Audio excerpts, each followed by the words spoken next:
औज़ुबिल्लाहि बिस्मिल्लाहिर्रहमानिर्रहीम। Oscillation, oscillation कोई भी बॉडी या कोई भी system about mean position motion को रिपीट करे तो फिर उस मोशन को बेसिकली हम ऑसिलेटरी मोशन कहते हैं। याद रखिए, ऑसिलेशन का जो काज आपके पास होता है वो रिस्टोरिंग फोर्स होता है, ठीक है। और रिस्टोरिंग फोर्स का काज आपके पास जो होता है वो इलास्टिसिटी होता है, दैट इज इलास्टिसिटी, ठीक है। ऑसिलेटरी मोशन या ऑसिलेशन का जो काज आपके पास होता है दैट इज रिस्टोरिंग फोर्स, और रिस्टोरिंग फोर्स का आपके पास जो काज होता है वो इलास्टिसिटी होता है। रिस्टोरिंग फोर्स का मतलब होता है वो फोर्स जो किसी भी सिस्टम को मीन पोजीशन की तरफ लाने पे मजबूर करे, ठीक है, या स्टेट पोजीशन को एक्वायर करने के लिए मजबूर करे। उस फोर्स को बेसिकली हम रिस्टोरिंग फोर्स कहते हैं। उस फोर्स को हम क्या कहते हैं? रिस्टोरिंग फोर्स हम उसको कहते हैं। Restoring force directly proportional to the displacement. Restoring force आपके पास जो होता है this is directly proportional to the displacement and it is always directed toward the mean position. या माइनस साइन आपको ये शो करता है कि ये फोर्स आपके पास जो होगा ये मीन पोजीशन की तरफ होगा। तो restoring force is a displacement dependent force and it is always directed toward the mean position. Proportionality को अगर मैं खत्म कर लूं माइनस के एक्स, और यहां पर एक बात याद रखें, इसके साथ हम लिखते हैं under elastic limit. Under elastic limit हम इसको कहते हैं, ठीक है। ये माइनस साइन आपको क्या शो करता है? ये माइनस साइन आपको शो करता है directed toward mean position, directed toward mean position, ठीक है। और यहां से आपको ये भी पता चल गया कि रिस्टोरिंग फोर्स आपके पास जो है this is a displacement dependent force, means with a displacement the restoring force will be change. Restoring force आपके पास जो वो क्या होगा? वो चेंज होगा, ठीक है। तो रिस्टोरिंग फोर्स आपके पास जो है directly proportional to displacement and restoring force is always directed toward the mean position के आपके पास प्रोपोर्शनलिटी कांस्टेंट है। एक बात ये याद रखिए, रिस्टोरिंग फोर्स हमेशा अप्लाइड फोर्स के बराबर होता है लेकिन डायरेक्शन में आपके पास अपोजिट होता है, ठीक है। Restoring force is always equal to the applied force but opposite in a direction. या मैं इस तरह भी लिख सकता हूं कि अप्लाइड फोर्स हमेशा रिस्टोरिंग फोर्स के बराबर होगा लेकिन डायरेक्शन में अपोजिट होगा। यहां से मैं लिख सकता हूं if x is equal to 0, याद रखिए ऑसिलेटरी मोशन में जब भी हम कह दे कि x is equal to 0 it means the oscillator is at mean position, oscillator is at a mean position. तो रिस्टोरिंग फोर्स आपके पास क्या होगा? 0 होगा, ठीक है। और अगर मैं लिख लो कि आपके पास x is equal to plus minus x not, x is equal to plus minus x not, means अगर ये आपके पास एक्सट्रीम पोजीशन पे, ठीक है, अगर एक्सट्रीम पोजीशन पे ऑसिलेटर हो तो रिस्टोरिंग फोर्स आपके पास है वो के एक्स नॉट होगा and it will B maximum. Restoring force आपके पास जो है वो मैक्सिमम फोर्स होगा if the oscillator is at a extreme position. याद रखिए रिस्टोरिंग फोर्स को हम इलास्टिक फोर्स भी कहते हैं। Displacement dependent force is also known as elastic force and elastic force is always conservative force. Elastic forces भी आपके पास जो है वो कंजर्वेटिव फोर्सेस होते हैं। अच्छा, कुछ पैरामीटर्स है मैं वैसे ही बोल लेता हूं आसान से, उसमें मैं टाइम ज़ाया नहीं करूंगा, ठीक है। टाइम पीरियड, टाइम पीरियड क्या होता है? The time duration of one oscillation, the time duration of one oscillation is known as time period. Frequency आपके पास क्या होता है? The reciprocal of time period, the reciprocal of time period is known as frequency या the number of oscillation per unit time, उसको हम frequency कहते हैं, ठीक है। इंस्टेंटेनियस डिस्प्लेसमेंट, इंस्टेंटेनियस डिस्प्लेसमेंट का मतलब आपके पास क्या होता है? The displacement of oscillator at any instant of time. हम x से इंस्टेंटेनियस डिस्प्लेसमेंट को रिप्रेजेंट करेंगे और याद रखिए displacement is always directed outward from the mean position. Displacement is always directed outward from the mean position. अच्छा, amplitude क्या होता है? एम्पलीट्यूड का मतलब होता है maximum displacement of simple, maximum displacement of oscillator, उसको हम एम्पलीट्यूड कहते हैं, ठीक है। और याद रखिए आपके बुक वाले एक्स नॉट एम्पलीट्यूड के लिए रिप्रेजेंट किया, इसको आप ए से भी रिप्रेजेंट कर सकते हैं। Amplitude means the maximum displacement of simple harmonic oscillator और मैक्सिमम डिस्प्लेसमेंट को हम एम्पलीट्यूड कहते हैं, ठीक है, ये याद रखिए। अच्छा, पीरियोडिक मोशन आपके पास क्या होता है? पीरियोडिक मोशन अगर बॉडी या कोई भी सिस्टम मोशन को इक्वल इंटरवल में रिपीट करे फिर वो मोशन आपके पास जो है पीरियोडिक मोशन कहलाएगा, ठीक है, ये याद रखिए। सो अगर कोई भी मोशन, कोई भी बॉडी अपने मोशन को इक्वल टाइम इंटरवल में रिपीट करे मोशन को हम पीरियोडिक मोशन कहते हैं। जिस तरह आपके पास ऑर्बिटल मोशन है, जिस तरह आपके पास क्या है? ऑर्बिटल मोशन है अर्थ का, वो आपके पास जो है पीरियोडिक मोशन है। Spin motion of earth periodic motion है क्योंकि इक्वल टाइम इंटरवल में अपने आप को वो रिपीट करता है, ठीक है। यहां पर हम डिस्कस कर रहे हैं now simple harmonic motion, SHM, simple harmonic motion, जो कि ऑसिलेटरी मोशन है बेसिकली, ठीक है। और सिंपल हार्मोनिक मोशन आपके पास जो है, कोई भी oscillatory motion, every oscillatory motion, every oscillatory motion in which acceleration is directly proportional to the displacement. Acceleration is directly proportional to the displacement and acceleration is directed toward the mean position. ये minus sign आपको ये show करता है कि acceleration आपके पास जो है वो टुवर्ड्स मीन पोजीशन होगा, ठीक है, और एक्सेलरेशन आपके पास होगा वो directly proportional to the displacement होगा। अगर मैं किसी ऑसिलेटर को ज्यादा डिस्प्लेसमेंट से डिस्प्लेस कर लूं तो वो तेजी से जाएगा मीन पोजीशन की तरफ, ठीक है, और अगर स्मॉल डिस्प्लेसमेंट से आप डिस्प्लेस करें वो स्लोली जाएगा, ठीक है। तो acceleration is directly proportional to the displacement, और ये माइनस साइन आपको क्या शो करता है, acceleration will be directed toward the mean position. It means this acceleration is also a displacement dependent acceleration.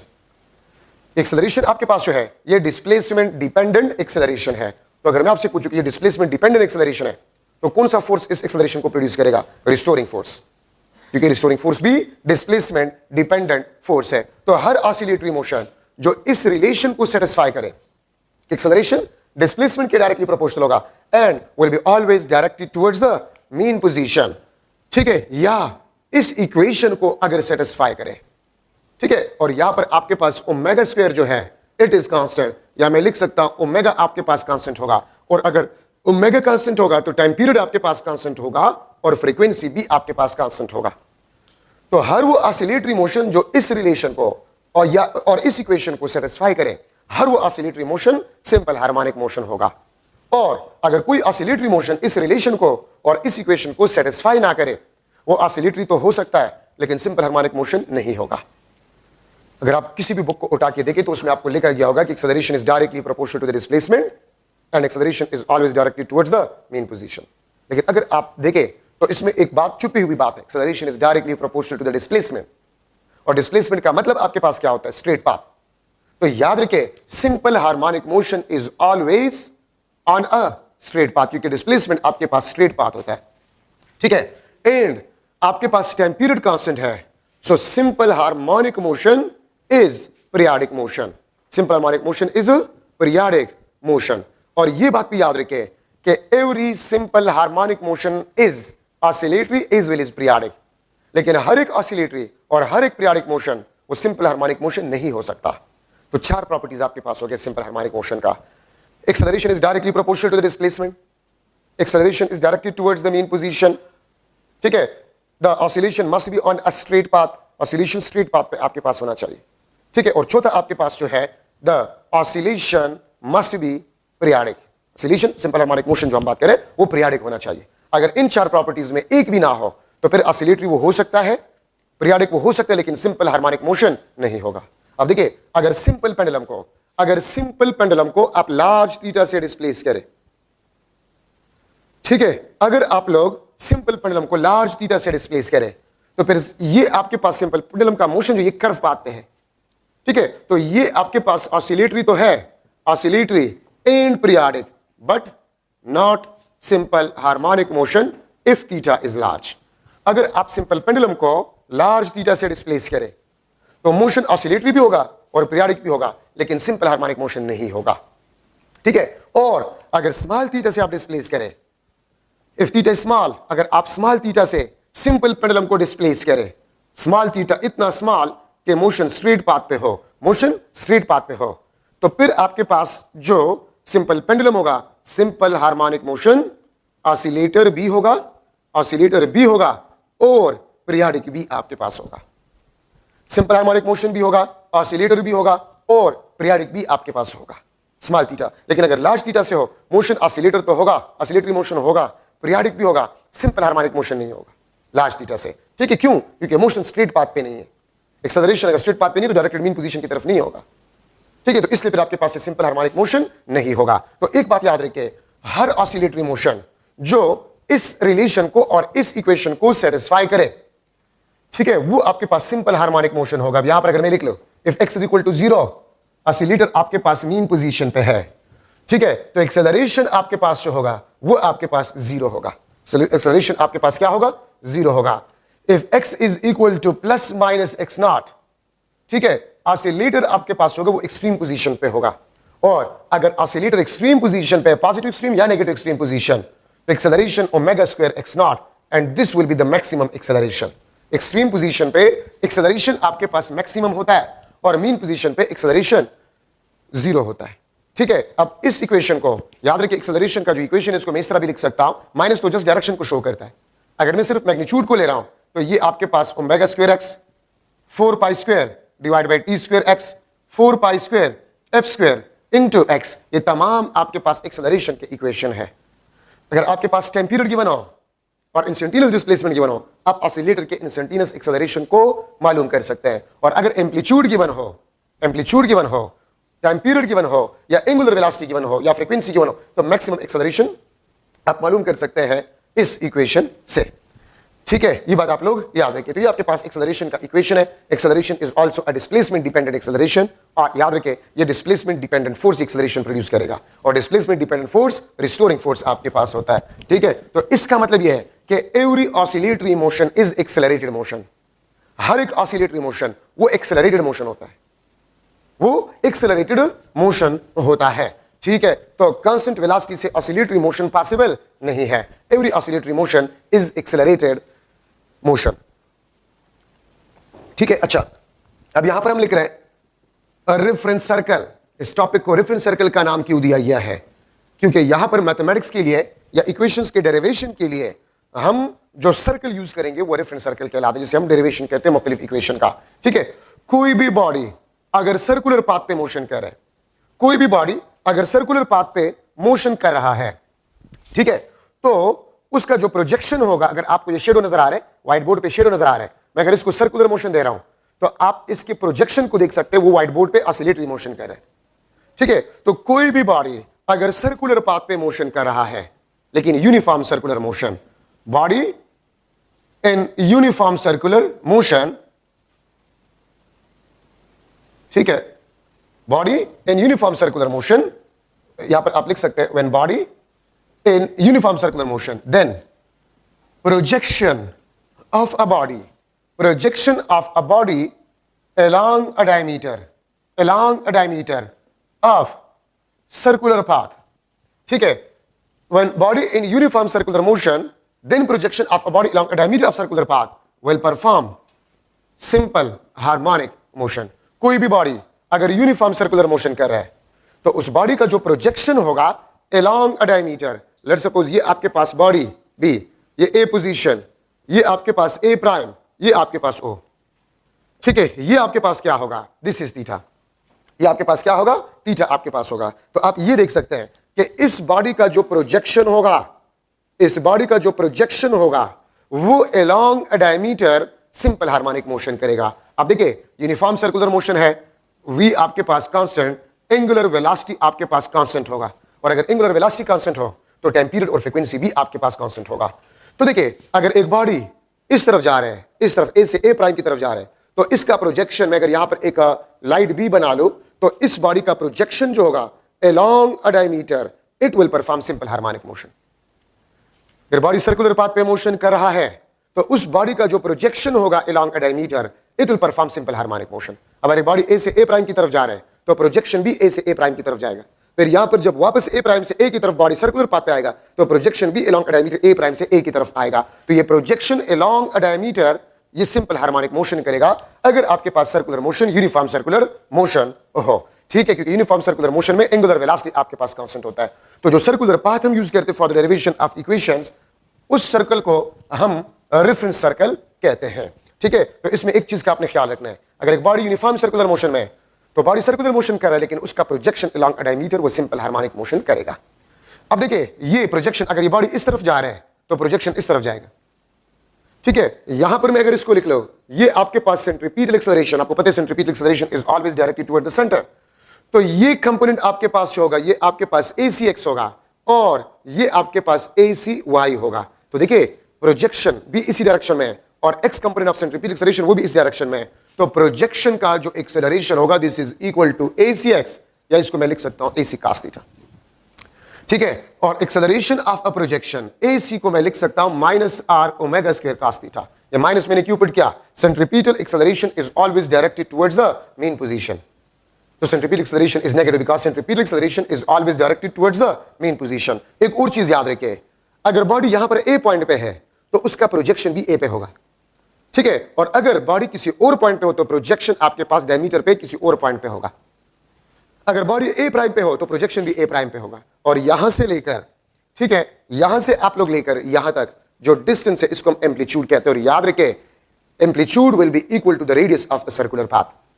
Projection का जो एम्पलीट्यूड होगा वो आपके पास radius of a circular path होगा. प्रोजेक्शन का जो एम्पलीट्यूड होगा वो radius of a circular path आपके पास होगा. तो AP is equal to minus R omega square cos theta. ठीक है, तो मैं यहां से अगर देखूं, इसी फिगर को देखें, ये आपके पास x है, x डिस्प्लेसमेंट, ये प्रोजेक्शन का डिस्प्लेसमेंट, और ये आपके पास है दिस इज r. ये आपके पास क्या है? रेडियस है. ठीक है, तो अगर आप फिगर से देखें तो cos theta base divide by hypotenuse, तो हाइपोटेन्यूज रेडियस यहां से लेकर ये रेडियस, ये डिस्प्लेसमेंट, तो cos थीटा आपके पास x डिवाइड बाय r, या इसको मैं लिख सकता हूं x divide by x naught, क्योंकि radius of circular path is the amplitude of the projection. ठीक है, ये आपके पास cos थीटा. अगर इसको आप पुट करें यहां पर तो फिर AP आपके पास माइनस x ओमेगा स्क्वायर आ जाए. ठीक है, और यहां से आपको क्लियर कट मिल गया कि प्रोजेक्शन का जो एक्सेलरेशन होगा वो डिस्प्लेसमेंट के डायरेक्टली प्रोपोर्शनल है and directly toward the mean position, जो कि सिंपल हार्मोनिक मोशन का कंडीशन है, और ये सिंपल हार्मोनिक का इक्वेशन है. तो इसका मतलब ये है कि प्रोजेक्शन सिंपल हार्मोनिक मोशन कह रहे हैं अलोंग द डायमीटर. ठीक है, projection along the diameter simple harmonic motion करेगा. ठीक है, ये बात आप लोग याद रखिए. ठीक है, तो ये आपके पास जो है एक्सेलरेशन. अच्छा, यहां पर आपसे कोई क्वेश्चन पूछ सकता है कि सर्कुलर मोशन में रिस्टोरिंग फोर्स क्या होगा? सर्कुलर मोशन में रिस्टोरिंग फोर्स आपके पास क्या होगा? तो याद रखिए, restoring force is equal to the x component of the centripetal force.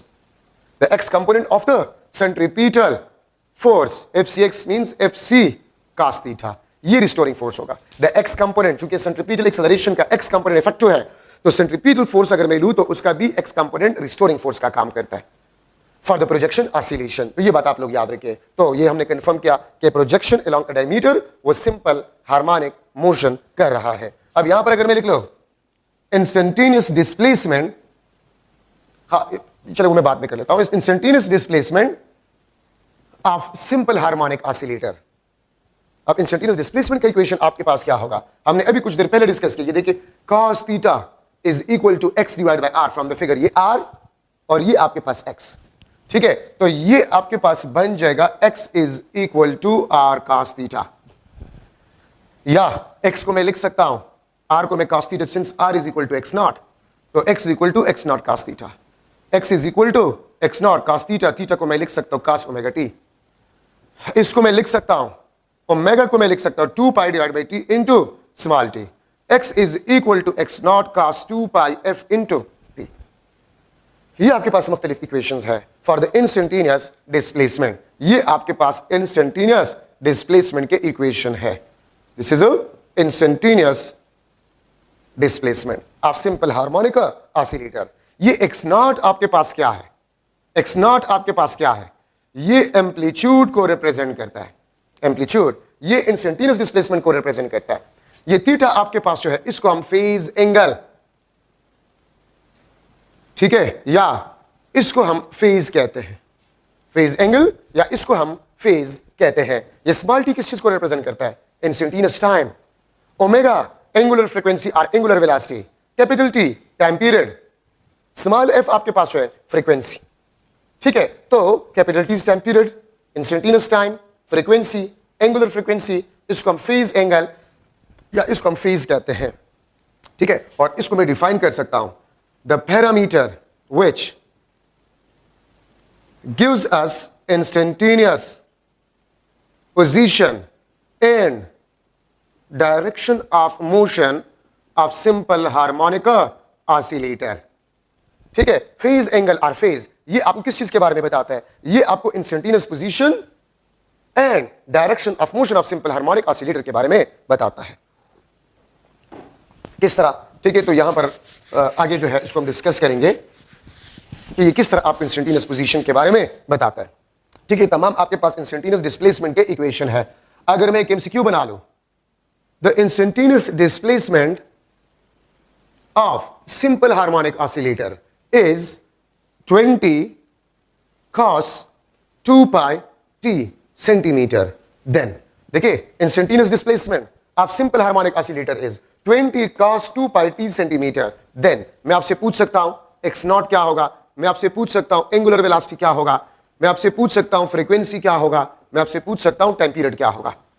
तो आप कंपैरिजन करें, ये देखिए किस चीज को रिप्रेजेंट करता है, ये एम्पलीट्यूड को, और सेंटीमीटर है आपके पास, तो 20 सेंटीमीटर एम्पलीट्यूड आपके पास बन गया. 2 पाई आपके पास जो है ये आपके पास एंगुलर वेलोसिटी 2 पाई रेडियन पर सेकंड. ठीक है, ये आपके पास एंगुलर वेलोसिटी बना. और फ्रीक्वेंसी क्या बना, तो फ्रीक्वेंसी देखिए ओमेगा आपके पास 2 pi f is equal to omega, और ओमेगा आपके पास है 2 पाई, तो 2 pi is uh cancel. Frequency आपके पास 1 hertz, frequency is uh 1 hertz. Time period आपके पास क्या होगा, 1 सेकंड. ठीक है, time period is uh 1 second. किस तरह 1 second, omega is equal to 2 pi divide by T. Omega आपको पता है 2 पाई है, this is 2 pi by T, 2 pi is cancel. ये आपके पास बन गया time period is equal to 1 second. तो आपके पास 1 सेकंड टाइम पीरियड है इस ऑसिलेटर का. फ्रीक्वेंसी आपके पास 1 हर्ट्ज है, एंगुलर वेलोसिटी आपके पास 2 पाई रेडियन पर सेकंड है, और एम्पलीट्यूड आपके पास जो है इट इज 20 सेंटीमीटर. ठीक है, तो ये आपको instantaneous displacement of oscillator given है, और इससे आपसे मुख्तलिफ क्वेश्चन जो है वो पूछे गए हैं. ठीक है, तो ये आपके पास इंस्टेंटेनियस डिस्प्लेसमेंट में इंपॉर्टेंट क्वेश्चंस आपके पास बन गए. और इंस्टेंटेनियस डिस्प्लेसमेंट अगर आप देखें तो फार्मूले में आपके पास क्या है, x is equal to x naught cos theta. ये फेज एंगल ये आपको इंस्टेंटेनियस पोजीशन के बारे में बताएगा. देखिए अगर ये आपके पास ऑसिलेटरी मोशन है, ये मैं a ले रहा हूं, this is a prime, theta आपके पास 0, टाइम आपके पास 0 है. ठीक है, x is equal to x naught, क्योंकि cos 0 आपके पास 1 के बराबर है. ठीक है, अगर ये मीन पोजीशन है, ये आपके पास अपोजिट एक्सट्रीम पोजीशन, ये हाफ ऑसिलेशन, और ये नेक्स्ट हाफ ऑसिलेशन, ये इसका मीन पोजीशन. तो ये अगर 0 है आपके पास, ये 180 आपके पास होगा, थीटा इज इक्वल टू 180, या इसको हम पाई कहते हैं. ठीक है, टाइम आपके पास जो है इंस्टेंटेनियस टाइम वो t डिवाइड बाई 2 आपके पास होगा. इंस्टेंटेनियस टाइम आपके पास जो है हाफ ऑफ टाइम पीरियड आपके पास होगा. x आपके पास माइनस x नॉट, क्योंकि cos 180 आपको -1 देता है, तो x is equal to minus x naught. ठीक है, x आपके पास माइनस x नॉट के बराबर होगा. अच्छा देखिए, अगर मैं इस एंगल को हाफ करूं, यहां पर थीटा आपके पास क्या होगा 90, या इसको मैं पाई बाई 2 भी लिख सकता हूं. ठीक, आपके पास क्या होगा, तो t बाई 2 को हाफ करो, तो ये आपके पास t डिवाइड बाई 4 बन जाएगा. और अगर आप 90 पुट करें तो cos 90 आपके पास 0, x इज इक्वल टू 0. तो ऑसिलेटर आपके पास मीन पोजीशन पे है, ये आपके पास स्टार्टिंग पोजीशन पे है, ये आपके पास अपोजिट एक्सट्रीम पोजीशन पे है. ठीक है, अच्छा यहां पर आ जाए, 180 के साथ 98 करें तो थीटा यहां पर आपके पास 270 है, या ये आपके पास 3 पाई डिवाइड बाई 2 है. Theta is equal to 270 degree, या ये आपके पास 3 पाई डिवाइड बाय 2 आपके पास होगा. और टाइम क्या होगा, तो देखिए ये t बाई 4, ये आपके पास t बाई 2, मींस मैं इसको 2t बाई 4 भी लिख सकता हूं. ये आपके पास 3t बाई 4, ये आपके पास यहां पर theta is equal to 360 degree, और t आपके पास है this is equal to capital T. ठीक है, आपके पास कैपिटल T बन जाएगा, या इसको मैं 4t डिवाइड बाई 4 लिख सकता हूं. ये t बाई 4, ये 2t बाई 4, ये 3t बाई 4, ये आपके पास 4t बाई 4. यहां पर भी आपके पास x इज इक्वल टू 0, यहां पर आपके पास x is equal to x naught. ठीक है, तो देखिए अगर आप थीटा पुट करते जाए तो आपके पास इंस्टेंटेनियस मोशन, इंस्टेंटेनियस पोजीशन और डायरेक्शन ऑफ मोशन आपके पास आ जाएगा. अब यहां से आप देख सकते हैं 0 से लेकर 180 तक direction of motion is from right to left, and 180 से लेकर 360 डिग्री तक the motion is from left to right, from left to right आपके पास होगा. ठीक है, तो ये आपके पास जो है ऑसिलेटरी मोशन को एंगल वाइज आप डिस्कस कर सकते हैं. देखिए मैंने एक ऑसिलेशन को 4 इक्वल पार्ट्स में डिवाइड किया, एक, ये दूसरा, ये तीसरा, ये चौथा. We divide the oscillation into 4 equal parts, where for one part the time is capital T divide by 4. ठीक है, अगर आप इसको फर्दर हाफ करें, आप इसको फर्दर हाफ करें, तो t बाई 4 को आप हाफ करें क्या बन जाएगा, t बाई 4 को हाफ करें तो क्या बन जाएगा, t बाई 8 आपके पास बन जाएगा. ये आपके पास t बाई 8, ये आपके पास 2t डिवाइड बाय, ये आपके पास 3t बाई 8, ये आपके पास 4t बाई 8, ये आपके पास 5t बाई 8, ये आपके पास 6t बाई 8, ये आपके पास 7t डिवाइड बाय 8, ये आपके पास 8t डिवाइड बाय 8. तो मतलब मेरे कहने का ये है कि हम एक ऑसिलेशन को 2 इक्वल पार्ट्स में डिवाइड कर सकते हैं, या 4 में डिवाइड कर सकते हैं, या 8 में, या 16 में. आप एक ऑसिलेशन को 2 इक्वल पार्ट्स में डिवाइड कर सकते हैं, हाफ ऑसिलेशन, हाफ को फिर आप हाफ करें 1/4 ऑसिलेशन, 1/4 को फिर हाफ करें 1/8 ऑसिलेशन, 1/8 को फिर हाफ करें 1/16. तो आप एक ऑसिलेशन को 2, 4, 8, 16 32, 64 इक्वल पार्ट्स में डिवाइड कर सकते हैं। ये थीटा आपको इंस्टेंटेनियस पोजीशन और डायरेक्शन ऑफ मोशन के बारे में आपको बताएगा। वो डायग्राम ज्यादा गंदा हो गया तो मैं थोड़ा सा यहां पर एक और चीज आपको बताना चाहता हूं। ये तो मैंने अगर लिख लिया, ये आपके पास mean position x is equal to 0। अगर वापस आएगा तो मैं इसको ये भी मीन पोजीशन, तो अगर मैं यहां पर थीटा देखो, ये आपके पास 90 है, यहां पर थीटा 270 है, तो मैं अगर इसको भी मीन कहूं और इसको भी मीन कहूं तो फिर तो कोई फर्क ही नहीं हुआ। तो इसलिए याद रखें 180 के बाद जो एंगल आपके पास आएगा 360 डिग्री, 180 के बाद जो एंगल आएगा, इसका मतलब यह है कि इसके साथ आएगा way back on a way back. Oscillation यहां से आपने स्टार्ट किया, यहां पर आ गया, अब वापस, तो इसको ऑन अ वे बेग कहते हैं। तो ये मीन पोजीशन और 270 पे on a way back at mean position, ये आपके पास मीन पोजीशन, ये आपके पास on a way back at mean position आपके पास होगा। ठीक है, ये आपके पास क्या है, ये starting position, between starting position and mean position, ये वाला पॉइंट। अगर मैं थीटा लूं 45, 90 का हाफ 45, तो इस पोजीशन को हम कहते हैं बिटवीन स्टार्टिंग एंड मीन। लेकिन इस पोजीशन को मैं क्या कहूंगा, इसको मैं कहूंगा on a way back between mean and starting position. ठीक है, आपके पास ये पोजीशन कौन सा होगा, this will be on a way back, ये आपके पास होगा on a way back between mean and starting. और इस पॉइंट को मैं क्या कहूंगा, between mean and starting position. ये point between mean and starting position, ये point on a way back between mean and starting position. मैं अगर इस पॉइंट को ले रहा हूं तो ये point between opposite extreme position, between opposite, this is between mean and opposite extreme position. और इसको मैं कहूंगा on a way back between mean and opposite extreme position. तो 180 के बाद जो एंगल होता है उसके साथ फिर हम कंडीशन जो आते हैं हम लिखते हैं वे बेग। अगर मैं आपसे पूछूं if the oscillator is on a way back at mean position, what will be the phase angle, phase angle क्या होगा। अगर आपके पास एक oscillator on a way back at mean position हो तो 270, ठीक है। लेकिन अगर मैं कह दूं the oscillator is at mean position, तो फिर आपके पास थीटा क्या होगा, 90। ठीक है, अगर मैं कह दूं the oscillator is between starting and mean, तो थीटा आपके पास 45 होगा। लेकिन अगर मैं यहां पर कह दूं the oscillator is on a way back between mean and opposite extreme, तो यहां पर एंगल आपके पास 315 डिग्री होगा। ठीक है, तो इस चीज का आपको थोड़ा सा ख्याल रखना होगा। तो ये आपके पास इंस्टेंटेनियस डिस्प्लेसमेंट में इंपॉर्टेंट पॉइंट्स आपके पास बन गए। अब अगर मैं लिख लो instantaneous velocity of simple harmonic oscillator, instantaneous velocity of simple harmonic oscillator. ठीक है, तो ये देख सकते हैं मोशन आपके पास अलोंग अ डायमीटर होता है, ये ए, ये आपके पास ए प्राइम, ये आपके पास मीन पोजीशन, ये आपके पास जो है बी बॉडी यहां पर है। ठीक है, ये आपके पास बी बॉडी। तो आपको पता है कि जो वेलोसिटी होता है it is always tangential to the circular path, it is always tangential to the circular path. तो मैं यहां पर अगर एक एक्सिस खींच लूं और मैं इस वेलोसिटी को कंपोनेंट्स में रिजॉल्व कर लूं, ये आपके पास वी वाई, ये आपके पास वी एक्स। ठीक है, यहां पर इसका प्रोजेक्शन होगा, इस बॉडी का प्रोजेक्शन यहां पर होगा, दिस इज प्रोजेक्शन। प्रोजेक्शन का वेलोसिटी का डायरेक्शन ये होगा, प्रोजेक्शन के वेलोसिटी का डायरेक्शन ये होगा।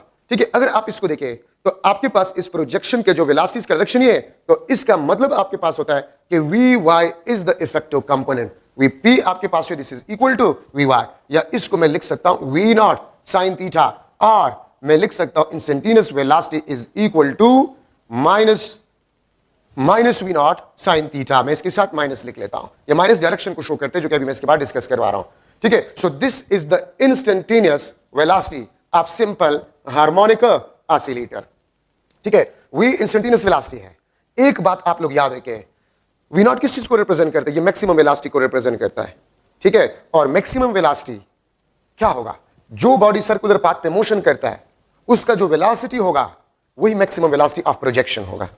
अगर मैं आपको कह दूं एक बॉडी सर्कुलर पाथ पे मोशन कर रहा है, uniform motion, and the magnitude of velocity is 2 metre per second, then what will be the maximum velocity of a projection. Projection का मैक्सिमम वेलोसिटी आपके पास क्या होगा, तो प्रोजेक्शन का मैक्सिमम वेलोसिटी आपके पास जो होगा, ठीक है, वो आपके पास velocity of a body in a circular motion जो होगा। ठीक है, ये याद रखिए। मतलब मेरे कहने का क्या है, एक बॉडी सर्कुलर पाथ पे मोशन कर रहा है, उसका वेलोसिटी 1 मीटर पर सेकंड है, what will be the maximum velocity of the projection of a body along a diameter। मैं आपसे ये भी पूछ सकता हूं what will be the velocity of a projection at mean position।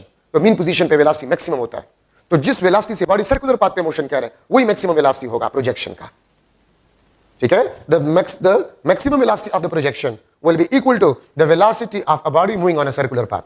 Circular path पे body का जो वेलोसिटी होगा वही मैक्सिमम वेलोसिटी प्रोजेक्शन का होगा। ये जेन में बता दे, and this is very important point for MCQs. ठीक है, अच्छा, v is equal to minus we naught sine theta. ये माइनस आपको क्या शो कर रहा है? ये आपको डायरेक्शन शो कर रहा है। ठीक है, किस तरह? तो कन्वेंशन लिया गया है, फर्स्ट थीटा अगर 0 से ज्यादा हो और 180 से कम हो, मतलब 0 और 180 के दरमियान एंगल हो, if the angle is between 0 and 180, तो अगर आप साइन थीटा में ये एंगल पुट करते जाए, साइन थीटा आपको पॉजिटिव वैल्यू देगा, साइन थीटा आपको पॉजिटिव वैल्यू देगा, और वेलोसिटी का ये डायरेक्शन आपके पास जो है इट विल बी नेगेटिव। और इसका मतलब ये है कि simple harmonic oscillator move from right to left, from right to left, ये आपके पास ऑसिलेटरी मोशन है। ठीक है, ये राइट है मेरा, आप देखिए ये मेरा राइट है और ये लेफ्ट है। ठीक है, ये थीटा आपके पास यहां से लेकर 0 यहां तक आपके पास थीटा 180 है, ये ए, ये आपके पास ए प्राइम। तो अगर आप थीटा साइन थीटा में वैल्यू पुट करें तो साइन थीटा आपको पॉजिटिव रिजल्ट देगा, लेकिन वेलोसिटी क्या होगा? नेगेटिव होगा। वेलोसिटी आपके पास क्या होगा? नेगेटिव होगा। ठीक है, सेकंड आपके पास जो है, अगर थीटा 180 डिग्री से ज्यादा हो, अगर थीटा 180 डिग्री से ज्यादा हो और 360 डिग्री से कम हो, मतलब the angle is in between 180 and 360 degree, तो अगर आप साइन थीटा में वैल्यू पुट करें, साइन थीटा आपको नेगेटिव वैल्यू देगा और वेलोसिटी के इस डायरेक्शन को हम पॉजिटिव कहते हैं। It means the oscillator move from left to right, left to right oscillator आपके पास मोशन करेगा। ठीक है, ये बात याद रखिए। अगर साइन थीटा, यहां से आप देख सकते हैं, ये आपके पास 180 डिग्री, ये आपके पास 360 डिग्री। ठीक है, तो 180 और 360 डिग्री के दरमियान अगर एंगल है, साइन थीटा में आप कोई भी एंगल पुट करते जाए आपको नेगेटिव रिजल्ट देगा, लेकिन वेलोसिटी के इस डायरेक्शन को कन्वेंशनली पॉजिटिव कहा गया है। तो एक कन्वेंशन बनाया गया है कि एंगल अगर 0 और 180 के दरमियान हो तो साइन थीटा आपको पॉजिटिव रिजल्ट देगा, तो वो डायरेक्शन ऑफ वेलोसिटी आप नेगेटिव ले। अगर साइन थीटा पॉजिटिव रिजल्ट दे रहे तो वेलोसिटी का वो डायरेक्शन आप नेगेटिव ले। अगर साइन थीटा आपको नेगेटिव रिजल्ट दे रहे, वेलोसिटी के उस डायरेक्शन को आप जो है पॉजिटिव ले। ये कन्वेंशनल है। तो कन्वेंशनली ऑसिलेशन को लेफ्ट से राइट की तरफ, राइट से लेफ्ट की तरफ, राइट से शुरू किया गया, राइट टू लेफ्ट फिर लेफ्ट टू राइट। ठीक है, ये बात आप लोग याद रखें। तो ये आपके पास इंस्टेंटेनियस वेलोसिटी में इंपॉर्टेंट डिस्कशन आपके पास बन गया है। अब अगर मैं इक्वेशंस लिख लो, v is equal to v naught sine theta, मैंने माइनस साइन नहीं लिखा क्योंकि माइनस तो जस्ट डायरेक्शन को शो करता है। अगर हम मैग्नीट्यूड की बात करें तो फिर माइनस साइन लिखने की जरूरत नहीं है। ठीक है, साइन थीटा मैं लिख सकता हूं omega t, v is equal to v naught sine 2 pi divide by capital T into small t. ठीक है, मैं इसको लिख सकता हूं v naught sine 2 pi f into t. ये आपके पास जो है ये इंस्टेंटेनियस वेलोसिटी है, ये मैक्सिमम वेलोसिटी है, instantaneous time, phase angle, angular velocity, frequency. तो जिस किस्म के एमसीक्यू मैंने बनाए थे इंस्टेंटेनियस डिस्प्लेसमेंट के लिए, उसी तरह हम इंस्टेंटेनियस वेलोसिटी के लिए भी जो है ये डिस्कस करेंगे। अगर मैं लिख MCQ, instantaneous velocity of simple harmonic oscillator is 10 sine pi T, मैंने लिख लिया, बल्कि मैं वही लिख लेता हूं, चले 2 पाई इंटू टी सेंटीमीटर पर सेकंड। एग्जैक्टली मैंने वही वैल्यूज लिए। ठीक है, तो लेकिन साइन है, ये वेलोसिटी है सेंटीमीटर पर सेकंड। मैं आपसे पूछ सकता हूं वी नॉट क्या होगा, मैं आपसे पूछ सकता हूं एंगुलर वेलोसिटी क्या होगा, मैं आपसे पूछ सकता हूं टाइम पीरियड क्या होगा, मैं आपसे पूछ सकता हूं फ्रीक्वेंसी क्या होगा। तो वी नॉट 10 सेंटीमीटर पर second, angular velocity 2 pi radian पर सेकंड, और अगर एंगुलर वेलोसिटी 2 पाई है, ठीक है, तो 2 pi f is equal to 2 pi, frequency आपके पास 1 हर्ट्ज, टाइम पीरियड आपके पास क्या होगा 1 सेकंड, क्योंकि एंगुलर वेलोसिटी 2 पाई एफ या 2 पाई डिवाइड बाई टी, तो एंगुलर वेलोसिटी तो आ गया 2 पाई, ये एंगुलर वेलोसिटी है। इसी से ही आप फ्रीक्वेंसी और टाइम पीरियड को मालूम कर सकते हैं। ठीक है, तो इंस्टेंटेनियस डिस्प्लेसमेंट के लिए हमने जो इक्वेशंस लिखे थे उसी तरह ही इक्वेशंस हम इंस्टेंटेनियस वेलोसिटी के लिए भी लिख सकते हैं।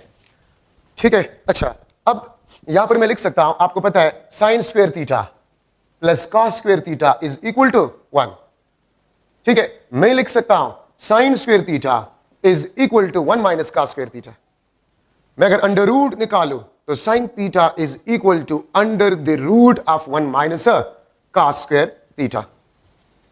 ठीक है, तो मैं इस साइन थीटा को रिप्लेस कर सकता हूं 1 minus cos square theta under root से। ठीक है, तो वी आपके पास जो है v naught sine theta, v आपके पास है वी नॉट साइन थीटा के बजाय मैं लिख सकता हूं under the root of 1 minus cos square theta. Sine theta v is equal to v naught sine theta, v is equal to v naught 1 minus cos square theta। आपको पता है कि cos theta आपके पास जो है x डिवाइड बाय r। ठीक है, तो यहां पर मैं लिख सकता हूं v is equal to v naught 1 minus cos square theta, ये x divide by r whole square. ये भी आपके पास इंस्टेंटेनियस वेलोसिटी का इक्वेशन है, ठीक है। या इसको मैं लिख सकता हूं v naught under the root of 1 minus x divide by x naught whole square, since x naught is equal to r।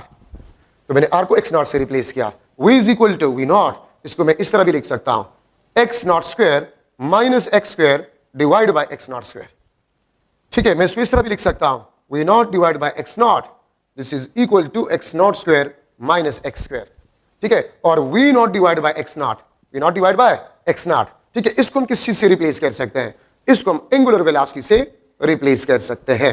v is equal to omega x naught square minus x square. ये भी आपके पास velocity की equation, ये भी velocity की equation, ये भी वेलोसिटी की इक्वेशन, ये भी आपके पास वेलोसिटी की इक्वेशन, ये भी और ये भी आपके पास वेलोसिटी की इक्वेशन। और यहां से मैं देखिए इसको इस तरह भी लिख सकता हूं omega 2 pi divide by t under the root of x naught square minus x square. v आपके पास जो है इसको मैं लिख सकता हूं 2 pi f under the root of x naught square minus x square, ठीक है। तो ये भी आपके पास इंस्टेंटेनियस वेलोसिटी की इक्वेशन, ये भी इंस्टेंटेनियस वेलोसिटी की इक्वेशन। तो कोई भी इक्वेशन आपको दी जा सकता है, मैं आपसे पूछ सकता हूं the instantaneous velocity of simple harmonic oscillator is a dash, तो इसमें से कोई भी equation as a correct option put किया जा सकता है। और ये बात याद रखिए, the ratio of maximum velocity of simple harmonic oscillator to the maximum displacement is equal to angular frequency or angular velocity of simple harmonic oscillator। यहां पर मैं लिख लेता हूं, ठीक है। आपके पास है v is equal to r omega, तो v को मैं लिख सकता हूं, r को मैं लिख सकता हूं x नॉट इंटू ओमेगा, और ये आपके पास मैक्सिमम वेलोसिटी होगा, ठीक है। तो मैं लिख सकता हूं the ratio of v naught to x naught is equal to omega, या this is equal to 2 pi divide by t, या ये आपके पास 2 पाई f के बराबर है, ठीक है। So the ratio of maximum velocity of simple harmonic oscillator to the maximum displacement is equal to angular frequency, और this is equal to 2 pi ratio t, या इसको हम 2 पाई f रेशियो 1 लिख सकते हैं। मैं इस तरह भी लिख सकता हूं v naught divide by x naught omega ratio 1 2 pi ratio t, या 2 पाई f रेशियो 1। एमसीक्यू में कोई भी आपको आपके पास एज अ करेक्ट ऑप्शन के तौर पे लिखा जा सकता है, ठीक है। अब यहां से आप देख सकते हैं, इस इक्वेशन से आप देख सकते हैं यहां से, if x is equal to 0 oscillator is at a mean position, oscillator आपके पास मीन पोजीशन पे होगा, और अगर ऑसिलेटर मीन पोजीशन पे होगा तो ये आपके पास ओमेगा x नॉट, और ये आपके पास मैक्सिमम वेलोसिटी होगा एट मीन पोजीशन। अगर मैं लिख लो if x is equal to plus minus x naught means extreme position, extreme position, तो v आपके पास होगा it will be equal to 0। Extreme position पे वेलोसिटी 0 होता है, मीन पोजीशन पे वेलोसिटी आपके पास मैक्सिमम होता है, ठीक है। वो आप इस इक्वेशन से लिख सकते हैं। और यहां पर आप ये भी लिख सकते हैं, देखिए v is equal to 2 pi divide by t into x naught, यहां से आप ये भी लिख सकते हैं v is equal to 2 pi f into x naught. कभी कभी आपको टाइम पीरियड गिवन होगा और एम्पलीट्यूड गिवन होगा, और आपसे पूछ लिया होगा what will be the maximum velocity of simple harmonic oscillator, या what will be the velocity of oscillator at mean position, क्योंकि मीन पोजीशन पे मैक्सिमम होता है। टाइम पीरियड अगर एम्पलीट्यूड गिवन हो, ये इक्वेशन, एंगुलर वेलोसिटी एम्पलीट्यूड, ये equation for maximum velocity, amplitude और फ्रीक्वेंसी मैक्सिमम वेलोसिटी होगा, ठीक है। और अगर इंस्टेंटेनियस डिस्प्लेसमेंट, एम्पलीट्यूड और एंगुलर फ्रीक्वेंसी, या टाइम पीरियड या फ्रीक्वेंसी, तो फिर ये तीन इक्वेशंस आप इस्तेमाल करेंगे। एक दफा फिर रिपीट कर रहा हूं, टाइम पीरियड और एम्पलीट्यूड गिवन हो, what will be the maximum velocity, और मैक्सिमम वेलोसिटी मीन पोजीशन पे होता है, तो ये आपके पास v naught is equal to 2 pi divide by t x naught, ठीक है। अगर आपके पास फ्रीक्वेंसी गिवन और एम्पलीट्यूड गिवन हो, मैक्सिमम वेलोसिटी है, एंगुलर वेलोसिटी और एम्पलीट्यूड, मैक्सिमम वेलोसिटी की इक्वेशन आपके पास ये होगा, ठीक है। तो ये आपके पास जो है इंपॉर्टेंट पॉइंट्स है in instantaneous velocity of simple harmonic oscillator, ये आपने गौर से देखना होगा ये चीज, ठीक है। ये इंपॉर्टेंट है आपके पास, time period amplitude, angular velocity amplitude, frequency amplitude, तो फिर मैक्सिमम वेलोसिटी आप मालूम कर सकते हैं इस इक्वेशन से, ठीक है। तो ये आपके पास जो है इंपॉर्टेंट डिस्कशन है इन इंस्टेंटेनियस वेलोसिटी। अच्छा देखिए, डिस्प्लेसमेंट के इक्वेशन में cos थीटा है, वेलोसिटी के इक्वेशन में sin थीटा है आपके पास, x is equal to x naught cos theta, v is equal to v naught sin theta, ठीक है। यहां पर आप देख सकते हैं, आप ये इक्वेशंस इस्तेमाल करेंगे कब, अगर स्टार्टिंग पोजीशन एक्सट्रीम पोजीशन हो, अगर स्टार्टिंग पोजीशन एक्सट्रीम पोजीशन हो तो फिर आप इन इक्वेशंस को इस्तेमाल कर सकते हैं। x is equal to x naught sine theta, v is equal to v naught cos theta. देखिए वहां पर डिस्प्लेसमेंट की इक्वेशन में cos है, वेलोसिटी की इक्वेशन में sin है, यहां पर डिस्प्लेसमेंट के इक्वेशन में sin है, वेलोसिटी की इक्वेशन में cos है, ठीक है। तो ये आप कब इस्तेमाल करेंगे, अगर आपके पास स्टार्टिंग पोजीशन वो आपके पास मीन पोजीशन हो, तो फिर आप डिस्प्लेसमेंट की इक्वेशन में साइन इस्तेमाल करेंगे और वेलोसिटी की इक्वेशन में कॉस इस्तेमाल करेंगे। ठीक है, ये बात आप लोग याद रखें। यहां पर देखिए, अगर मैं लिख लो theta is equal to 0, cos 0 किस चीज के बराबर होते हैं 1, x is equal to x naught, और x नॉट क्या होता है एक्सट्रीम पोजीशन। ठीक है, मैं यहां पर अगर लिख लो थीटा आपके पास 0 हो तो साइन 0 आपके पास 0 होता है, sine 0 is equal to 0, x is equal to 0 और x इज इक्वल टू 0, ये आपके पास mean x is equal to x naught, ये आपके पास एक्सट्रीम पोजीशन होगा। तो अगर स्टार्टिंग पोजीशन आप एक्सट्रीम पोजीशन ले रहे हैं तो डिस्प्लेसमेंट के इक्वेशन में कॉस होगा और वेलोसिटी की इक्वेशन में साइन होगा, और अगर आप मीन पोजीशन ले रहे हैं तो डिस्प्लेसमेंट में साइन होगा, वेलोसिटी में कॉस होगा। और यहां से मैं अगर आपसे पूछूं कि वेलोसिटी और डिस्प्लेसमेंट में फेज डिफरेंस कितना होगा तो 90 degree. Phase difference between the velocity and displacement of simple harmonic oscillator is 90, क्योंकि cos थीटा 0 पे आपको 1 वैल्यू देता है और sin थीटा आपको 90 पे 1 वैल्यू देता है। ठीक है, ये बात आप लोग याद रखें। तो ये आपके पास जो है इंपॉर्टेंट डिस्कशन है। अब अगर मैं आपसे एक एमसीक्यू पूछ लो, अगर मैं आपसे एक एमसीक्यू पूछ लो कि what will B instantaneous displacement and velocity of simple harmonic oscillator when simple harmonic oscillator is in between starting and mean position what will be the instantaneous displacement and velocity of simple harmonic oscillator when simple harmonic oscillator is in between starting and a mean position? A option, ठीक है, x naught divided by 2, v naught divided by 2. B option, 3 under root 3 x naught divided by 2, v naught divided by under root 2. C option, x naught divided by under root 2, v naught divided by under root 2. D option आपके पास जो है x naught divided by 2 and under root 3 v naught divided by 2. ठीक है, तो कौन सा आपके पास करेक्ट ऑप्शन होगा? तो देखिए, मैंने आपको स्टार्ट में बताया था, ये आपके पास स्टार्टिंग पोजीशन है, ये अपोजिट एक्सट्रीम पोजीशन है and this is the mean position. तो आपको यहां पर बताया ही है when the simple harmonic oscillator is between starting and a mean position. तो ये आपके पास स्टार्टिंग पोजीशन है, ये आपके पास मीन पोजीशन है। इट मींस ऑसिलेटर यहां पर है, यहां पर थीटा क्या होता है मीन पोजीशन पे 90 होता है। तो यहां पर क्या होगा, 90 को हाफ करें, यहां पर क्या होगा 45 डिग्री। तो अगर थीटा 45 है तो cos 45 किस चीज के बराबर है? cos 45 और sin 45 दोनों आपके पास 1 ओवर अंडर रूट 2 के बराबर है, 1 डिवाइड बाय अंडर रूट 2 के बराबर है। तो याद रखिए x इंस्टेंटेनियस डिस्प्लेसमेंट भी आपके पास x naught divide by under root 2 होगा और इंस्टेंटेनियस वेलोसिटी भी आपके पास v naught divide by under the root of 2 होगा। क्यों? थीटा आपके पास जो है वो 45 डिग्री है। The oscillator is in between starting and mean. ये अगर यहां पर ऑसिलेटर हो, the oscillator is in between mean and opposite extreme position. अगर ऑसिलेटर यहां पर हो तो on a way back between mean and opposite extreme. अगर ऑसिलेटर यहां पर हो, ठीक है, तो इसका मतलब ये होता है oscillator is in between mean and starting on a way back between, way back आपने लिखना होगा, यहां पर हो oscillator is on a way back between mean and opposite extreme. अगर ऑसिलेटर यहां पर हो, ऑसिलेटर यहां पर हो, so it means the oscillator is on a way back between starting and mean position. ठीक है, ये बात आप लोग याद रखें। तो थीटा आपके पास 45 डिग्री या ये आपके पास पाई डिवाइड बाय 4 रेडियन होगा। ठीक है, तो ये आपके पास इसमें एक एमसीक्यू पॉइंट है। दूसरा एमसीक्यू मैं इस तरह भी आपसे पूछ सकता हूं। ठीक है, एक दूसरा एमसीक्यू मैं इस तरह भी लिख सकता हूं, MCQ if x is equal to under the root of 3 divide by 2x naught या 0.866 x naught, then what will be the instantaneous velocity where v naught is maximum velocity. v naught आपके पास maximum velocity है। ठीक है, तो देखिए A option आपके पास जो है बन जाएगा v naught divide by 2, B option v naught divide by root 2, C option v naught divide by 4 और डी ऑप्शन आपके पास जो है under the root of 3 v naught divide by 2। ठीक है, तो आपके पास इंस्टेंटेनियस वेलोसिटी क्या होगा? तो देखिए यहां से आपके पास x किस चीज के बराबर है, x नॉट cos थीटा। तो cos थीटा के बजाय यहां पर क्या है, cos थीटा के बजाय under the root of 3 divide by 2 है। तो वो कौन सा एंगल है जिस पे cos थीटा आपको अंडर रूट 3 देता है, अंडर 3 डिवाइड बाय 2 देता है। ठीक है, तो वो आपके पास है 30 degree. Theta is equal to 30 degree और 30 डिग्री को मैं लिख सकता हूं पाई बाय 6। तो आप वेलोसिटी की इक्वेशन में v is equal to v naught sin theta, v naught sin 30, तो sin 30 किस चीज के बराबर है, half. This is the instantaneous velocity of simple harmonic oscillator अगर इंस्टेंटेनियस डिस्प्लेसमेंट आपके पास under root 3 x naught divide by 2 हो। मैं इस तरह भी लिख सकता हूं, if the instantaneous displacement is equal to 0.866 times of amplitude, then what will be the instantaneous velocity? So half of the maximum velocity. अब यहां पर मैं डिस्कस कर रहा हूं instantaneous kinetic energy of simple harmonic oscillator.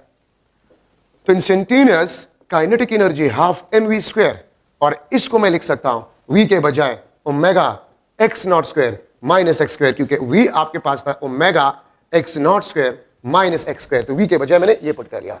तो ये आपके पास इंस्टेंटेनियस काइनेटिक एनर्जी का फार्मूला है।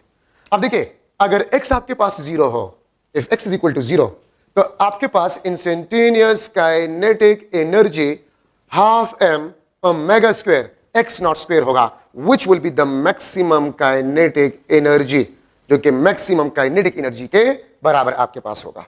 ठीक है, अगर मैं लिख लो if x is equal to plus minus x naught, means the oscillator is at extreme position, oscillator extreme position पे है, तो यहां पर पुट करें x naught square minus x naught square zero, तो एक्सट्रीम पोजीशन पे काइनेटिक एनर्जी आपके पास जीरो होगा।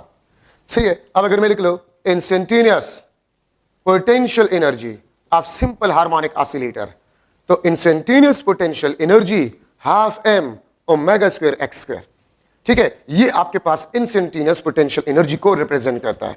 अगर मैं लिख लो if x is equal to zero means the oscillator is at mean position, अगर ऑसिलेटर आपके पास मीन पोजीशन पे हो तो इंस्टेंटेनियस पोटेंशियल एनर्जी, अगर x zero, instantaneous potential energy zero, mean position पे पोटेंशियल एनर्जी जीरो लेकिन kinetic energy maximum. If x is equal to plus minus x not means extreme position, extreme position, तो फिर instantaneous potential energy आपके पास क्या होगा, half, अगर यहां पर एक्स नॉट पुट करें तो half M omega square x naught square, half M omega square x naught square, this is the maximum potential energy. Extreme position पे पोटेंशियल एनर्जी मैक्सिमम होता है। ठीक है, पोटेंशियल एनर्जी आपके पास क्या होता है, मैक्सिमम होता है। ठीक है, और एक्सट्रीम पोजीशन पे काइनेटिक एनर्जी जीरो होता है, मीन पोजीशन पे potential energy zero, kinetic energy maximum. अगर मैं लिख लो instantaneous total energy of simple harmonic oscillator, अगर आप टोटल एनर्जी को ले तो total energy is the sum of kinetic energy plus potential energy, the sum of kinetic energy plus potential energy, इसको हम टोटल एनर्जी कहते हैं। ठीक है, और मैं अगर इससे मालूम करूं तो half M omega square x naught square, इसको मैं इस तरह भी लिख सकता हूं ओमेगा 2 पाई स्क्वायर, तो 4 pi square, 2 pi square m divide by T square x naught square, या इसको मैं लिख सकता हूं 2 pi square m f square into x naught square. ये आपके पास total energy of simple harmonic oscillator है। अगर एम्पलीट्यूड ऑफ ऑसिलेटर डबल हो जाए तो total energy will becomes 4 time, अगर एम्पलीट्यूड हाफ हो जाए टोटल एनर्जी 4 टाइम डिक्रीजेस। ठीक है, अगर frequency double total energy 4 time बन जाएगा, फ्रीक्वेंसी हाफ टोटल एनर्जी आपके पास 4 टाइम डिक्रीजेस। ठीक है, तो ये आपके पास टोटल एनर्जी का इक्वेशन है। और अगर आप टोटल एनर्जी को देखें that is equal to the maximum kinetic energy and maximum potential energy, तो ये आपके पास जो है सिंपल हार्मोनिक मोशन में इंपॉर्टेंट पैरामीटर्स आपके पास बन गए। काइनेटिक एनर्जी और potential energy and even total energy तक हम गए थे। मैं यहां पर लिख रहा हूं काइनेटिक एनर्जी आपके पास जो है half M omega square x naught square minus x square. ठीक है, पोटेंशियल एनर्जी आपके पास जो है half M omega square x square, और टोटल एनर्जी आपके पास जो था ये half M omega square x naught square आपके पास बन जाएगा। ठीक है, दिस इज पोटेंशियल एनर्जी, ये टोटल एनर्जी, ये आपके पास काइनेटिक एनर्जी के इक्वेशंस थे। ठीक है, अच्छा अब मैं थोड़ा सा आपको एमसीक्यूज के लेवल से कुछ ट्रिक्स बता रहा हूं इस एनर्जीज में, आप और से इसको देखिए। Kinetic energy is equal to half m v square, और आपको पता है V is equal to v naught sine theta. ठीक है, तो मैं इसको लिख सकता हूं half m v naught square sine square theta. ठीक है, अच्छा और इसको मैं लिख सकता हूं kinetic energy is equal to half m v naught square, v naught आपके पास है, this is equal to X naught square omega square into sine square theta. और देखिए this is the total energy of a simple harmonic oscillator. ठीक है, ये आपके पास total energy of a simple harmonic oscillator is sine square theta, half m x naught square omega square sine square theta, ये आपके पास kinetic energy को represent करता है। E is the total energy. Similarly अगर आप पोटेंशियल एनर्जी को देखें तो half M omega square x square, इसको मैं लिख सकता हूं this is equal to half M omega square x naught square cos square theta. Since x आपके पास है this is equal to x naught cos theta, तो मैंने x को रिप्लेस किया x नॉट cos थीटा से। और फिर वही बात है कि ये आपके पास टोटल एनर्जी को रिप्रेजेंट करता है। तो मैं लिख सकता हूं potential energy is equal to total energy into cos square theta. काइनेटिक एनर्जी में आप लोग देखें total energy sin square theta है, पोटेंशियल एनर्जी में आपके पास एनर्जी cos स्क्वायर थीटा है। ठीक है, ये टोटल एनर्जी को रिप्रेजेंट करता है। ठीक है, दोनों इक्वेशंस में आपके पास, तो ये आपके पास kinetic energy is equal to energy sin square theta, potential energy आपके पास है this is equal to energy into cos square theta. अब देखिए मैं मुख्तलिफ क्वेश्चंस आपसे कर सकता हूं। अगर मैं लिख लो MCQ, if oscillator, if simple harmonic oscillator is in between starting and mean position, अगर ऑसिलेटर आपके पास है between starting and mean position हो, ठीक है, देन मैं आपसे पूछ सकता हूं थीटा क्या होगा, फेज एंगल आपके पास क्या होगा, इंस्टेंटेनियस टाइम आपके पास क्या होगा। ठीक है, if total energy of simple harmonic oscillator is equal to E, then kinetic energy आपके पास क्या होगा, पोटेंशियल एनर्जी आपके पास जो है वो क्या होगा। ये मुख्तलिफ क्वेश्चंस आपसे पूछे जा सकते हैं। हाँ, मैं आपसे ये भी पूछ सकता हूं इंस्टेंटेनियस डिस्प्लेसमेंट आपके पास क्या होगा, इंस्टेंटेनियस वेलोसिटी आपके पास क्या होगा। ये मुख्तलिफ क्वेश्चंस आपसे पूछा जा सकता है। तो मैंने लास्ट लेक्चर में आपको बताया था कि अगर ये आपके पास स्टार्टिंग पोजीशन है, ये अपोजिट एक्सट्रीम पोजीशन है, ये आपके पास मीन पोजीशन है, ये आपके पास क्या है, मीन पोजीशन है। ठीक है, अच्छा अब यहां से लेकर यहां पर थीटा आपके पास 0 होता है या टाइम आपके पास 0 होता है, यहां पर थीटा आपके पास 90 होता है और t आपके पास t/2 होता है। अगर मैं इसको भी हाफ करूं तो थीटा आपके सॉरी ये 180, ये आपके पास 180 डिग्री होता है। ठीक है, और यहां पर थीटा आपके पास जो है दिस इज 90 और t/2 को अगर आप हाफ करें ये t/4 आपके पास होगा। अगर ऑसिलेटर आपके पास जो है वो मीन पोजीशन पे हो तो फिर इंस्टेंटेनियस टाइम आपके पास जो होगा वो t/4 आपके पास होगा। चार्ज न होते देखना। ठीक है, तो ये आपके पास t/4 होगा। अच्छा अब ये देखिए आप लोग, अगर मैं इसको भी हाफ करूं, ये मीन पोजीशन, ये स्टार्टिंग पोजीशन, अगर मैं इस 90 को भी हाफ करूं, थीटा आपके पास 45 डिग्री होगा, theta will be equal to 45 degree और t आपके पास जो है this will be equal to t/4। तो क्वेश्चन में आपको बताया गया है कि simple harmonic oscillator is in between starting and mean position. If simple harmonic oscillator is in between starting and mean position means oscillator आपके पास यहां पर हो, तो देखिए आपको सब कुछ ये एंगल बताएगा। थीटा आपके पास है this is equal to 45 degree. Theta आपके पास किस चीज के बराबर है, ये 45 डिग्री के बराबर है। ठीक है, तो मैं थीटा लिख लूंगा 45 degree if the oscillator is in between mean and starting position, या 45 डिग्री को मैं लिख सकता हूं π/4, π/4 मैं इसको लिख सकता हूं। अच्छा अब x is equal to x naught cos theta, cos 45 x naught divide by √2। ठीक है, v is equal to v naught sin theta, sin 45 आपके पास x naught divide by v naught divide by √2 आपके पास होगा। अगर टोटल एनर्जी आपके पास E एनर्जी हो तो फिर काइनेटिक एनर्जी आपके पास क्या होगा। तो अगर आप काइनेटिक एनर्जी को देखें तो काइनेटिक एनर्जी में आपके पास sin स्क्वायर थीटा आता है, sin स्क्वायर थीटा आपके पास आता है और याद रखें sin स्क्वायर 45 डिग्री आपके पास हाफ के बराबर होता है। तो काइनेटिक एनर्जी टोटल एनर्जी का हाफ होगा, पोटेंशियल एनर्जी टोटल एनर्जी का हाफ होगा। और ये बात आप लोग याद रखें कि आपके पास थीटा अगर 45 डिग्री हो या π/4 है तो काइनेटिक एनर्जी और पोटेंशियल एनर्जी आपके पास बराबर होंगे। काइनेटिक एनर्जी और पोटेंशियल एनर्जी आपके पास 45 डिग्री एंगल पे ये आपके पास बराबर होंगे। ठीक है, मैंने यहां पर लिखा था आपको कि cos स्क्वायर 45 डिग्री वो भी हाफ है, sin स्क्वायर 45 डिग्री वो भी आपके पास हाफ है। So kinetic energy is equal to half of a total energy. ठीक है, हाफ ऑफ टोटल एनर्जी के बराबर होगा। तो 45 डिग्री पे या π/4 पे काइनेटिक एनर्जी और पोटेंशियल एनर्जी आपके पास बराबर होगा। अब देखिए टाइम हमने किस तरह मालूम करना है, टाइम हमने किस तरह मालूम करना है, तो आसान तरीका है। थीटा आपके पास है this is equal to omega t, this is equal to 2π/t into small t, 2π/T into small t. Theta आपके पास π/4 है, यहां पर मैंने लिखा है। ठीक है, आपके पास थीटा 45 या π/4, तो 2π/T इंटू स्मॉल टी, पाई और पाई आपके पास कैंसिल हो जाएगा। ठीक है, और 2 यहां पर आ जाएगा, t/8 is equal to instantaneous time. तो इंस्टेंटेनियस टाइम आपके पास जो है वो किस चीज के बराबर होगा, वो t/8 के बराबर होगा, 1/8 times of the time period of simple harmonic oscillator. ठीक है, थीटा 45 डिग्री है, याद रखिए अगर oscillator in between starting and mean position हो तो थीटा 45 डिग्री होगा।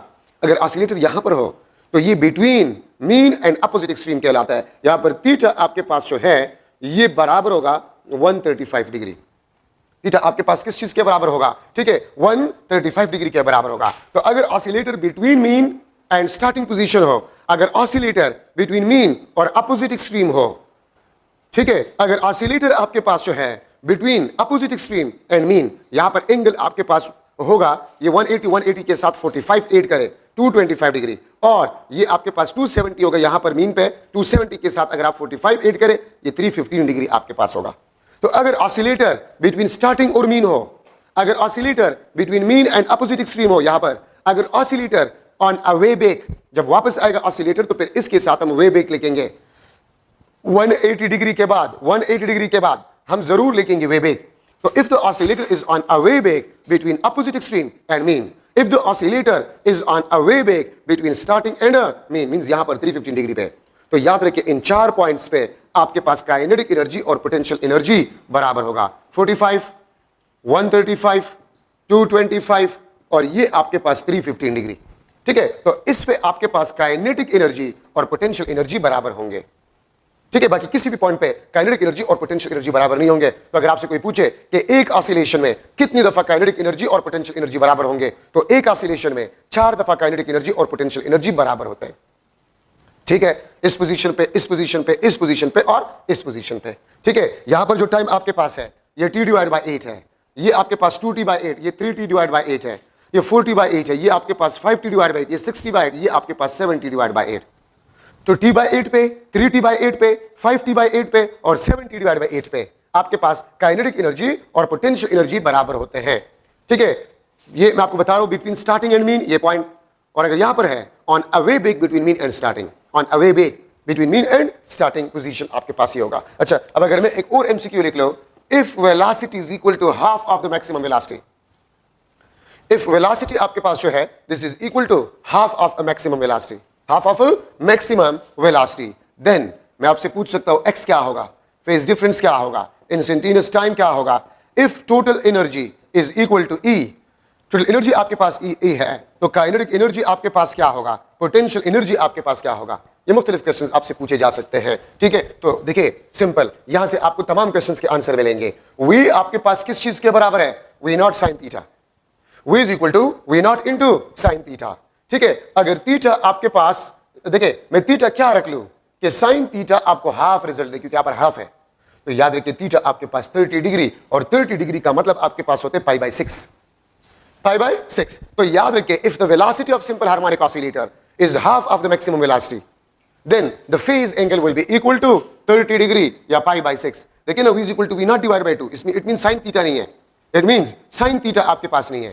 तो साइन थीटा किस एंगल पे आपको हाफ वैल्यू देता है, 30 डिग्री पे या पाई डिवाइड बाय 6 पे आपको ये हाफ वैल्यू देता है। तो देखिए अब x is equal to x naught cos theta है, तो मैं अब cos थीटा को लिखूंगा cos 30, और cos 30 आपके पास जो है वो किस चीज के बराबर है, cos 30 आपके पास बराबर है under the root of 3 divide by 2 times of x naught, under root 3 divide by 2 times of x naught, या 0.86 times of x naught, 0.86 times of x naught के बराबर आपके पास होगा, ठीक है। अच्छा, इंस्टेंटेनियस टाइम मालूम करना है, तो मैंने आपको बताया था कि थीटा आपके पास 2 pi divide by capital T into small t, theta क्या है पाई बाय 6 है, 2 pi divide by capital T into small t, pi pi cancel, t आपके पास बन गया capital T divide bye 12, capital T divide bye 12, ठीक है। ये आपके पास इंस्टेंटेनियस टाइम आ जाएगा, ये आपके पास T डिवाइड बाय 12, ठीक है। अच्छा, काइनेटिक एनर्जी में मैंने कुछ देर पहले आपको बताया था कि kinetic energy is equal to total energy into sine square theta. अगर आपसे बोल रहे हैं कि काइनेटिक एनर्जी में साइन स्क्वायर थीटा होगा कि cos स्क्वायर थीटा होगा, तो इसका आसान तरीका है, काइनेटिक एनर्जी में वेलोसिटी होता है और वेलोसिटी में साइन है, तो इसलिए इसमें साइन स्क्वायर थीटा होगा। Potential energy is equal to E into cos square theta, potential energy आपके पास जो है this is equal to E into cos square theta. तो साइन स्क्वायर थीटा किस चीज के बराबर होता है आपके पास, साइन स्क्वायर थीटा आपके पास जो है, अगर आप थीटा पुट कर ले तो साइन स्क्वायर 30 आपके पास 1/4 के बराबर है, तो काइनेटिक एनर्जी आपके पास E डिवाइड बाय 4 होगा, ठीक है। और पोटेंशियल एनर्जी आपके पास 3E डिवाइड बाय 4 होगा, क्योंकि cos स्क्वायर 30 3E बाय 4 होता है, साइन स्क्वायर 30 वो E डिवाइड बाय 4 होता है, ठीक है। तो तमाम क्वेश्चंस के आंसर जो है वो आपको मिल गए। अगर मैं आपसे पूछूं कि एक ऑसिलेशन में काइनेटिक एनर्जी और पोटेंशियल एनर्जी कितनी दफा बराबर है, 4 दफा।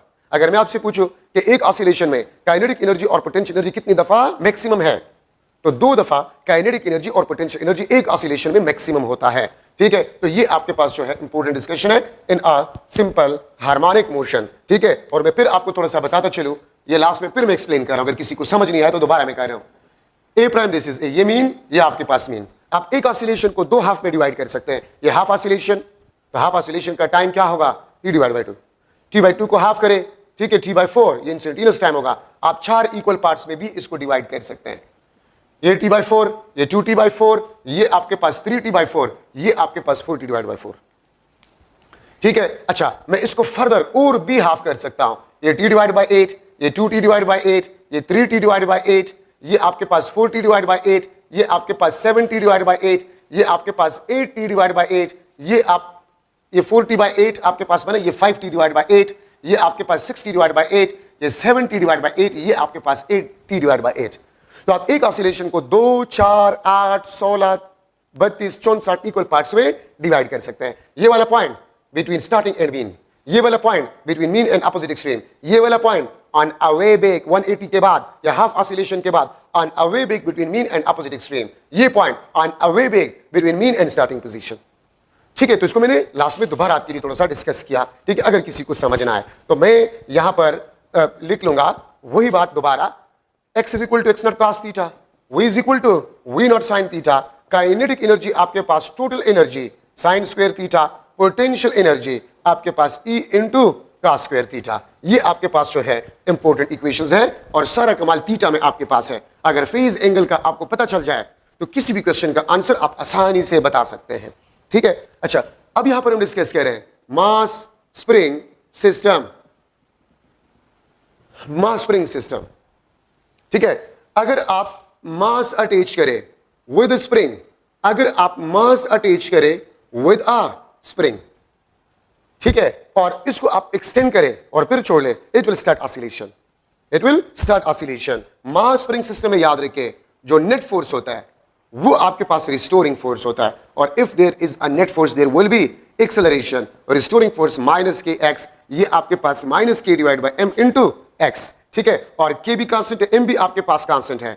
ए is directly proportional to minus x.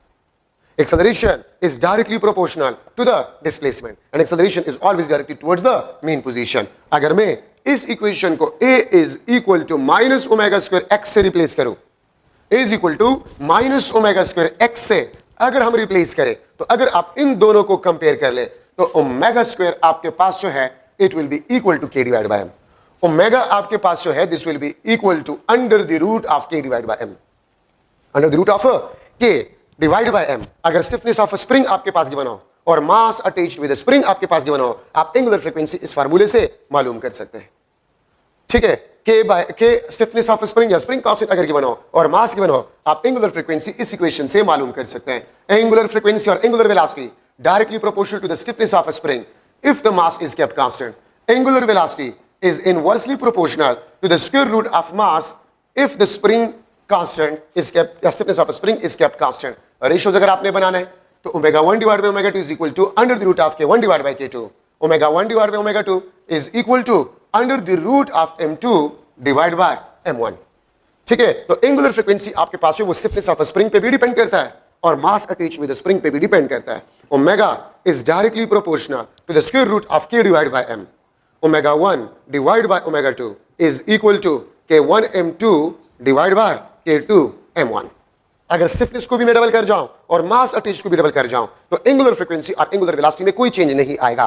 तो एंगुलर फ्रीक्वेंसी और angular velocity depends upon spring constant या stiffness of spring and mass attached with a spring. ठीक है, तो ये आपके पास एंगुलर वेलोसिटी।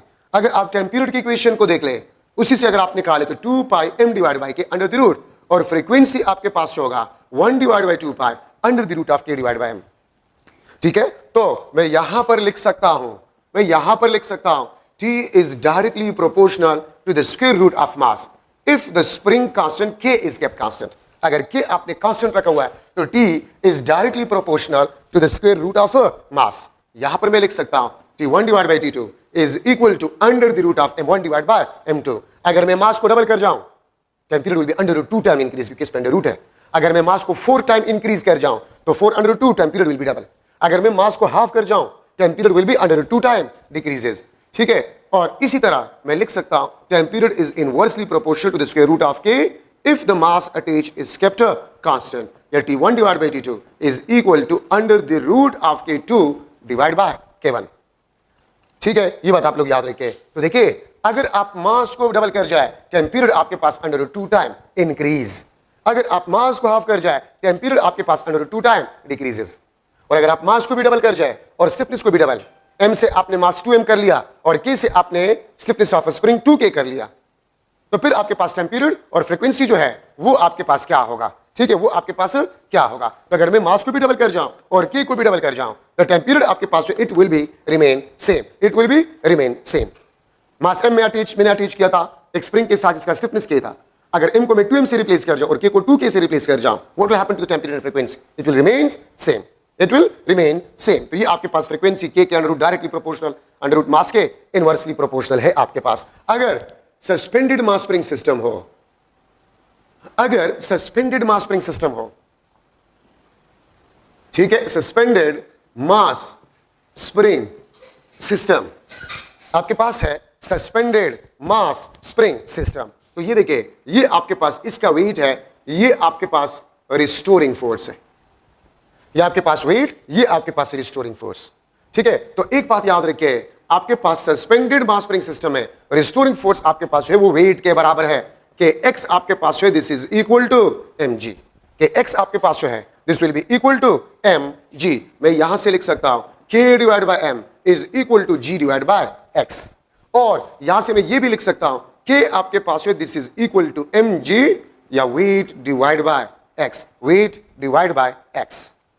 पहली बात तो ये है, सस्पेंडेड मास स्प्रिंग सिस्टम में जो वेट आप लोगों ने सस्पेंड किया होता है वही रिस्टोरिंग फोर्स होता है। अगर आपने 10 न्यूटन वेट सस्पेंड किया है तो आपके पास रिस्टोरिंग फोर्स जो है वो भी 10 न्यूटन आपके पास होगा।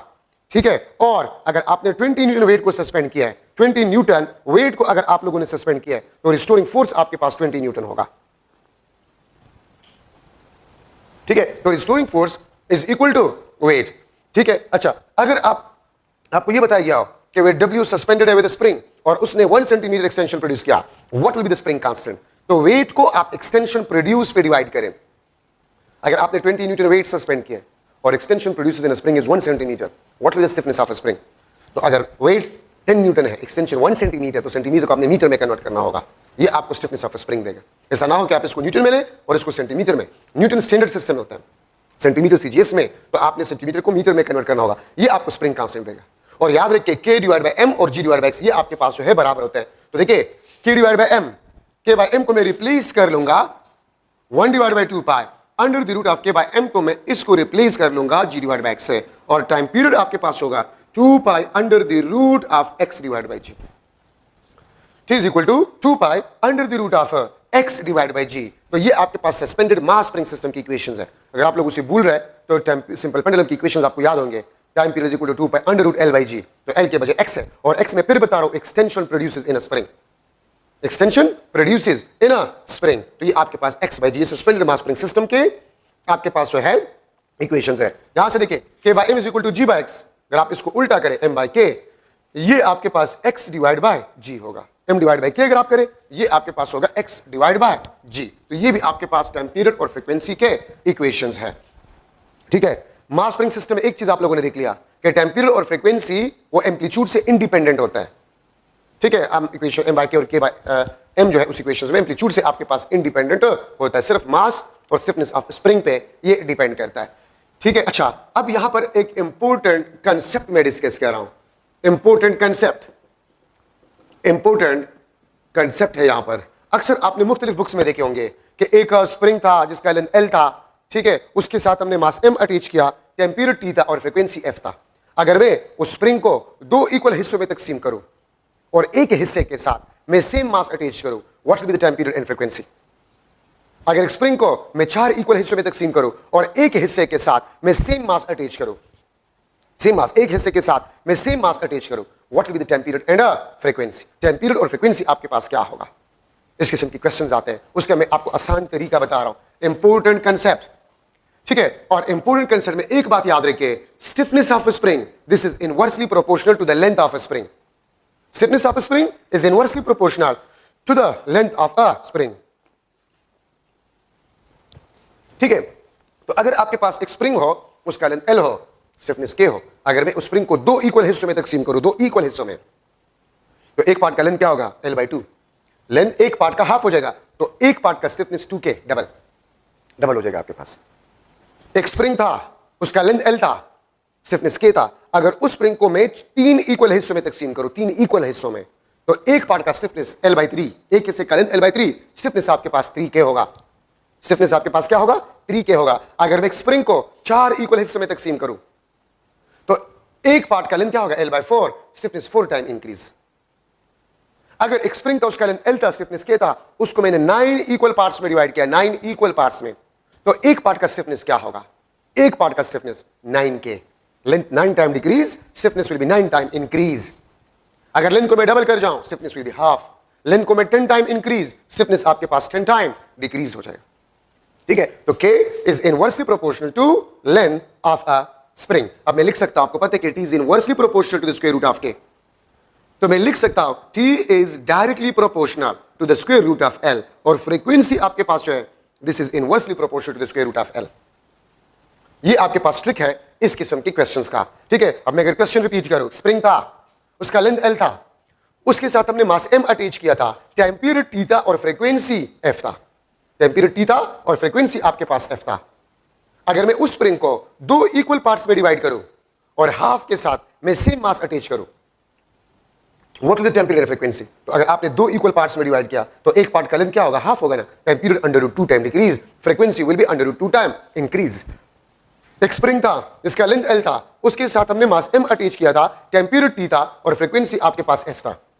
अगर उस स्प्रिंग को मैं चार इक्वल हिस्सों में तकसीम करूं, स्प्रिंग को चार इक्वल हिस्सों में मैं तकसीम करूं और एक हिस्से के साथ मैं सेम मास अटैच करूं, एक हिस्से के साथ मैं सेम मास अटैच करूं, what will happen to the time period frequency? तो लेंथ 4 टाइम डिक्रीज, तो 4 का अंडर रूट क्या होता है? 2, तो length 4 time decrease, L/4 under root means 2। ठीक है, तो आपके पास जो है टाइम पीरियड हाफ हो जाएगा, फ्रीक्वेंसी विल बी डबल। एक स्प्रिंग था, उसका लेंथ L था, टाइम पीरियड T था, मास M हमने अटैच किया था, टाइम पीरियड T था और फ्रीक्वेंसी F था। अगर उस स्प्रिंग को हमने 16 इक्वल पार्ट्स में डिवाइड किया, 16 इक्वल पार्ट्स में, और एक पार्ट के साथ हमने सेम मास अटैच किया, तो देखिए 16 पार्ट्स, तो एक पार्ट का लेंथ L/16 और इस पे अंडर रूट है, तो 16 under root 4, time period 4 time decrease, frequency 4 time increase. Same mass अगर अटैच हो, अगर मास भी आपको चेंज दिया गया है, ठीक है, तो फिर मैं लिख सकता हूं T is directly proportional to the square root of Lm, and frequency आपके पास जो है, this is inversely proportional to the square root of Lm। is directly proportional to the square root of Lm, frequency is inversely proportional to the square root of Lm। अब इसमें किस तरह questions बनते हैं? एक स्प्रिंग था जिसका length L था और मास M हमने अटैच किया, टाइम पीरियड T था, फ्रीक्वेंसी आपके पास F था। अगर मैं स्प्रिंग को दो इक्वल हिस्सों में तकसीम करूं और एक पार्ट के साथ मैं अब हाफ मास अटैच करूं, मतलब मास भी आपके पास हाफ, लेंथ भी आपके पास हाफ, ठीक है, अंडर रूट 2 4 और 4 under root 2, time period half हो जाएगा, फ्रीक्वेंसी विल बी डबल। अगर मैं इस तरह लिख लो कि स्प्रिंग था, उसका लेंथ L था, मास M हमने अटैच किया था, टाइम पीरियड T था और फ्रीक्वेंसी F था। अगर मैं स्प्रिंग को दो इक्वल हिस्सों में तकसीम करूं, दो इक्वल हिस्सों में तकसीम करूं और एक हिस्से के साथ मैं 2m मास अटैच करूं, पहले M था अब 2m था, तो L/2 और एक पार्ट के साथ 2m, 2 cancel, it means time period और frequency will be remain same. तो ये आपके पास is directly proportional to the square root of Lm, and frequency आपके पास जो है, this is inversely proportional to the square root of Lm। ठीक है, अच्छा, तो ये आपके पास इंपॉर्टेंट कंसेप्ट है मास स्प्रिंग सिस्टम में। अब यहां पर मैं लिख रहा हूं कॉम्बिनेशन ऑफ स्प्रिंग्स। फर्स्ट आपके पास जो है सीरीज कॉम्बिनेशन,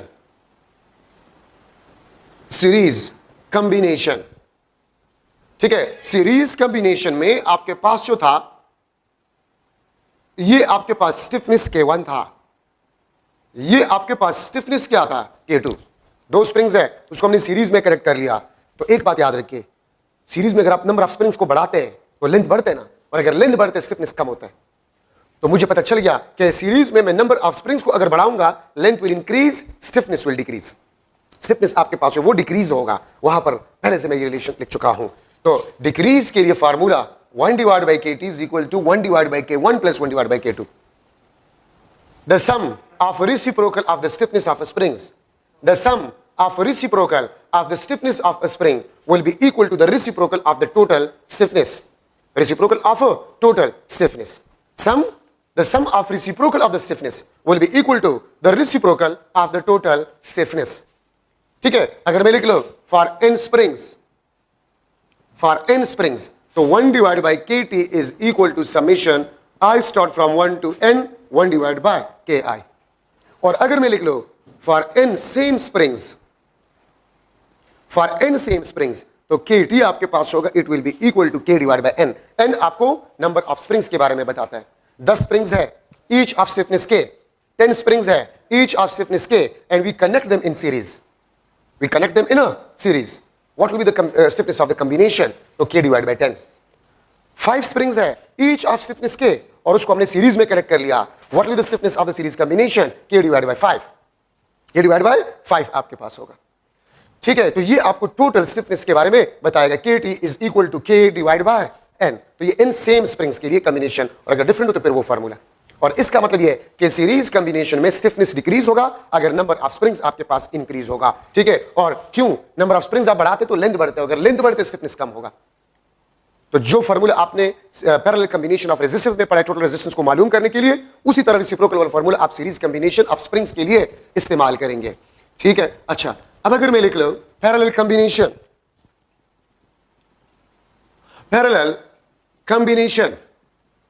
अगर आप दो या दो से ज्यादा स्प्रिंग्स को आप पैरेलल में लगा लें, ये आपके पास स्टिफनेस K1, ये आपके पास स्टिफनेस जो है दिस इज अ K2, ये आपके पास K1, ये आपके पास K2. ठीक है, अगर पैरेलल में आप इसको कनेक्ट करें तो याद रहे कि स्टिफनेस इंक्रीज होगा. पैरेलल कॉम्बिनेशन में the sum of the stiffness of all the springs will be equal to the total stiffness. अगर मैं लिख लो फॉर n स्प्रिंग्स kt आपके पास होगा summation I start from 1 to n, ये आपके पास ki होगा. ठीक है, और अगर मैं लिख लो फॉर n सेम स्प्रिंग्स, अगर n सेम स्प्रिंग्स हो तो kt आपके पास होगा it will be equal to nk. तो पैरेलल कॉम्बिनेशन में स्टिफनेस इंक्रीज होगा, सीरीज कॉम्बिनेशन में stiffness will be decreases. 10 springs है, each of stiffness k, we connect them in parallel. What will be the stiffness of the combination? तो 10k, और अगर series में तो k by 10. ये आपके पास पैरेलल कॉम्बिनेशन ऑफ स्प्रिंग्स, और पैरेलल कॉम्बिनेशन में the sum of stiffness of springs will be equal to the total stiffness of the combination. ठीक है, अब देखिए मैं अगर इस पे एक MCQ बना लूं कि मास m attached with a spring of stiffness K. ठीक है, mass M attached with a spring of stiffness K, time period and frequency is D and F. If spring cut into two equal parts, spring को हमने काट लिया है दो equal parts में, and connect them parallel. ठीक है, इसको हमने पैरेलल में कनेक्ट कर लिया, connect them parallel. Then time period and frequency will be dash. Time period और फ्रीक्वेंसी आपके पास जो है वो क्या होगा? ठीक है, तो ए ऑप्शन आपके पास जो है टाइम पीरियड और फ्रीक्वेंसी आपके पास क्या होगा? TF. B option T/2 2F. C option T/4 4F. D option आपके पास जो है that is 4T into F divide by 4. ये आपके पास मुख्तलिफ ऑप्शंस है. ठीक है,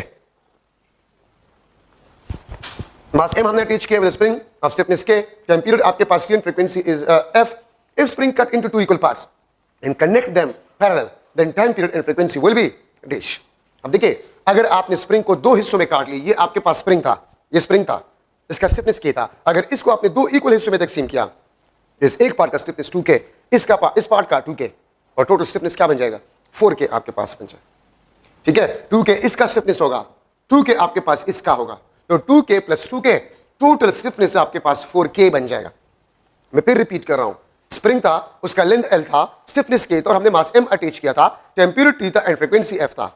अगर स्प्रिंग को हम दो इक्वल हिस्सों में तकसीम करें और उन दोनों को हम पैरेलल में कनेक्ट करें, तो अगर दो इक्वल हिस्सों में तकसीम करें तो एक का स्टिफनेस 2K होगा, तो 2K एक का, 2K दूसरे का, तो स्टिफनेस आपके पास क्या बन जाएगा? 4K आपके पास बन जाएगा. इसका मतलब स्टिफनेस 4 टाइम इंक्रीज, तो आपने पढ़ा है T is inversely proportional to root of K, ठीक है। तो स्टिफनेस अगर 4 टाइम इंक्रीज, टाइम पीरियड आपके पास half and frequency will be double. Time period आपके पास क्या हो जाएगा, हाफ हो जाएगा, और फ्रीक्वेंसी आपके पास है वो डबल हो जाएगा, ठीक है।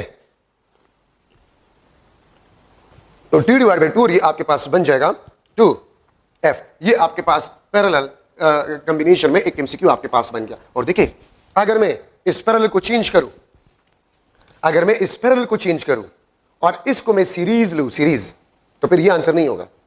फिर कौन सा आंसर होगा? तो अगर स्प्रिंग को आपने दो हिस्सों में तकसीम किया और फिर आपने उसको सीरीज में लगा लिया तो वही स्प्रिंग बनाना, फिर आपके पास ये आंसर होगा सीरीज में।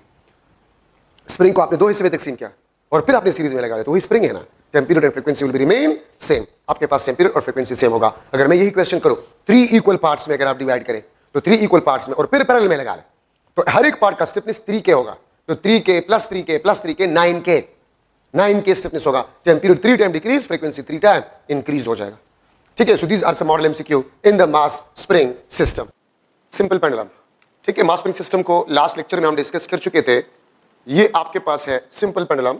एक बात याद रखिए, सिंपल पेंडुलम के लेंथ को हम लेते हैं up to the centre of gravity of the bob, up to the centre of gravity of the bob. ये आपके पास लेंथ है, ठीक है। ये आपके पास रेडियस ऑफ बॉब है, दिस इज RB, और ये आपके पास लेंथ ऑफ अ स्ट्रिंग है यहां तक, सस्पेंशन पॉइंट से लेकर, ठीक है, यहां तक आपके पास length of a string. Length of simple pendulum आपके पास जो है ये स्ट्रिंग का length plus radius of the bob, ठीक है। तो इसका मतलब ये है कि हम सिंपल पेंडुलम का लेंथ लेते हैं up to the centre of gravity of the bob. Suspension point से लेकर सेंटर ऑफ ग्रेविटी तक हम ये लेंथ ऑफ सिंपल पेंडुलम को लेते हैं, ठीक है। अच्छा, अब अगर मैं सिंपल पेंडुलम लूं और उसको मैं स्मॉल एंगल से डिस्प्लेस करूं, अगर मैं इसको स्मॉल एंगल से डिस्प्लेस करूं, याद रखिए सिंपल पेंडुलम को अगर आप लार्ज थीटा से डिस्प्लेस करें तो सिंपल पेंडुलम का ऑसिलेशन सिंपल हार्मोनिक मोशन नहीं होता। अगर आप स्मॉल थीटा से रिप्लेस करें तो फिर आपके पास इसका जो मोशन होगा वो सिंपल हार्मोनिक मोशन होगा स्मॉल थीटा के लिए। लार्ज थीटा के लिए सिंपल हार्मोनिक मोशन नहीं होगा, ठीक है।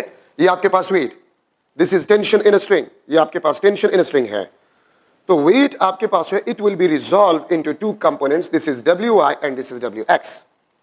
अगर आप सिंपल पेंडुलम को डिस्प्लेस करें तो small angle theta, so weight will be resolve into 2 components, WX and WI, ठीक है। याद रखिए आपके पास tension in a string, this will be equal to WX or this will be equal to W cos theta, ठीक है। Tension in string या WX को बैलेंस करेगा। और अगर मैं आपसे पूछूं वो कौन सा पोजीशन है जिस पे टेंशन स्ट्रिंग में मैक्सिमम होता है, मीन पोजीशन पे टेंशन स्ट्रिंग में मैक्सिमम होता है और एक्सट्रीम पोजीशन पे टेंशन मिनिमम होता है। तो देखिए सिंपल पेंडुलम का डेफिनेशन अगर आप किसी भी बुक में देखिए तो लिखा गया इनएक्सटेंसिबल स्ट्रिंग, लेकिन ये हो नहीं सकता कि स्ट्रिंग आपके पास है वो 100% इनएक्सटेंसिबल हो, जरूर उसमें से एक्सटेंशन प्रोड्यूस होगा, थोड़ा सा होगा, नेग्लिजिबल स्मॉल होगा, लेकिन होगा जरूर। तो देखिए मैं आपसे पूछ सकता हूं अगर सिंपल पेंडुलम ऑसिलेट कर रहा है तो किस पोजीशन पे tension in a string maximum होगा? तो याद रखिए मीन पोजीशन पे टेंशन इन अ स्ट्रिंग आपके पास होगा वो मैक्सिमम होगा। क्यों? मीन पोजीशन पे टेंशन वेट के बराबर होगा, मीन पोजीशन पे टेंशन वेट के बराबर होगा, ठीक है। अच्छा, अब किस पोजीशन पे टेंशन मिनिमम होगा? एक्सट्रीम पोजीशन पे टेंशन मिनिमम होगा। एक्सट्रीम पोजीशन पे टेंशन आपके पास है वो मिनिमम होगा, मीन पोजीशन पे आपके पास टेंशन मैक्सिमम होगा। मैं आपसे पूछ सकता हूं कि मोस्ट प्रोबेबली अगर सिंपल पेंडुलम ऑसिलेशन कह रहे हैं तो मोस्ट प्रोबेबली किस पोजीशन पे आपके पास लेंथ ऑफ अ स्ट्रिंग या length of a simple pendulum maximum होगा? तो मोस्ट प्रोबेबली मीन पोजीशन पे लेंथ मैक्सिमम होगा और एक्सट्रीम पोजीशन पे लेंथ मिनिमम होगा, क्योंकि टेंशन मीन पे मैक्सिमम, एक्सट्रीम पे मिनिमम, ठीक है। अच्छा, अब आप इस WI को देखिए, the net force is only a restoring force which is equal to WI, which is equal to WI, the vertical component of the weight, ठीक है। इसको मैं लिख सकता हूं W sin theta। तो याद रखिए Y component of weight आपके पास जो है वो रिस्टोरिंग फोर्स का काम करता है, वो रिस्टोरिंग फोर्स का काम करता है, तो ये रिस्टोरिंग फोर्स का काम करता है, ठीक है। और यहां पर अगर मैं लिख लूं net force, Newton second law से MA W sin theta mg sin theta, mass and mass cancel, ठीक है। और इसमें आपके पास माइनस साइन B आएगा, ठीक है, माइनस साइन B आएगा, this is equal to minus G sin theta, this is the equation of acceleration of a simple pendulum, ठीक है। अगर मैं लिख लो थीटा आपके पास वेरी स्मॉल, ये आपके पास स्मॉल होता है, तो फिर sin theta is nearly equal to tangent theta is nearly equal to theta. So acceleration का equation minus G sin theta, ये माइनस G टेंजेंट थीटा, ये आपके पास माइनस जी इंटू थीटा, ठीक है। और अगर आप इसमें साइन थीटा, टेंजेंट थीटा और थीटा का वैल्यू पुट करें minus G divide by L into X, this is the equation of acceleration of a simple pendulum, ठीक है। और एक्सेलरेशन एक्स के डायरेक्टली प्रोपोर्शनल लेकिन always directly towards the mean position. अगर इसको मैं कंपेयर कर लूं a is equal to minus omega square X से, तो आप ओमेगा स्क्वायर को देख सकते हैं, this is equal to G divide by L. Omega square is equal to G divide by L, और ओमेगा आपके पास किस चीज के बराबर होगा, under the root of G divide by L, ठीक है। तो angular frequency of a simple pendulum depends upon G and L, length of a simple pendulum, और जी पे आपके पास जो है डिपेंड करता है। सही है। अच्छा, अब जहां पर देखिए हमने जितनी भी इंस्टेंटेनियस डिस्प्लेसमेंट की इक्वेशन पढ़े थे, instantaneous velocity, instantaneous kinetic energy, instantaneous potential energy, total energy, जहां पर आपको ओमेगा स्क्वायर नजर आ जाए वहां पर जी बाय एल पुट करें, और जहां पर ओमेगा नजर आ जाए under root G L put करें। देखिए X is equal to X not cos omega T, मैं इसको लिख सकता हूं cos ओमेगा के बजाय under the root of G divide by L into T, under root G divide by L into T, ये आपके पास इंस्टेंटेनियस डिस्प्लेसमेंट, ठीक है। अगर मैं लिख लो energy half M omega square x naught square, तो हाफ एम ओमेगा स्क्वायर के बजाय G divide by L into X naught square, ये आपके पास energy of a simple pendulum. तो जितनी भी हमने instantaneous displacement, instantaneous velocity, instantaneous kinetic energy, instantaneous potential energy की इक्वेशन पढ़े, जहां पर आपको ओमेगा नजर आ जाए वहां पर under the root of G L put करें, और जहां पर ओमेगा स्क्वायर आपको नजर आ जाए वहां पर आप जी डिवाइड बाय एल को पुट करें, तो सिंपल पेंडुलम के लिए आपके पास इक्वेशंस आ जाएंगे, ठीक है। अब angular frequency under the root of G by L, एक और चीज याद रखिए, omega square G by L K by M, ठीक है। Omega square G divide by L K divide by M G divide by X, ठीक है। इनका डायमेंशन आपके पास सेम होता है, they have same dimension. MCQ में आ सकता है the dimension of ratio of K and M is equal to the dimension of dash, तो इसमें कोई भी आपको रेशियो या कोई पैरामीटर दिया जा सकता है। इनका डायमेंशन आपके पास टी की पावर -2 होता है, टी की पावर -2 आपके पास होता है, ठीक है। और याद रखिए ये डायमेंशन आपके पास अल्फा का भी है, एंगुलर एक्सेलरेशन का भी है।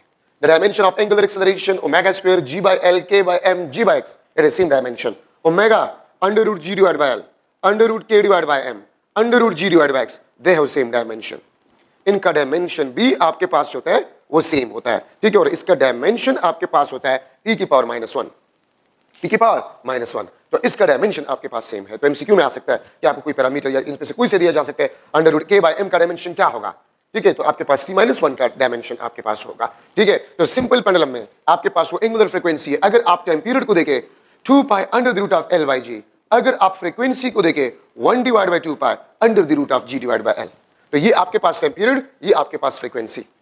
तो अगर आप देखें एंगुलर फ्रीक्वेंसी में, टाइम पीरियड में, फ्रीक्वेंसी में, omega, time period and frequency, they are independent of amplitude, ये amplitude and mass of bob से इंडिपेंडेंट है, ठीक है। Angular frequency, time period, frequency, they are independent of amplitude and mass of Bob,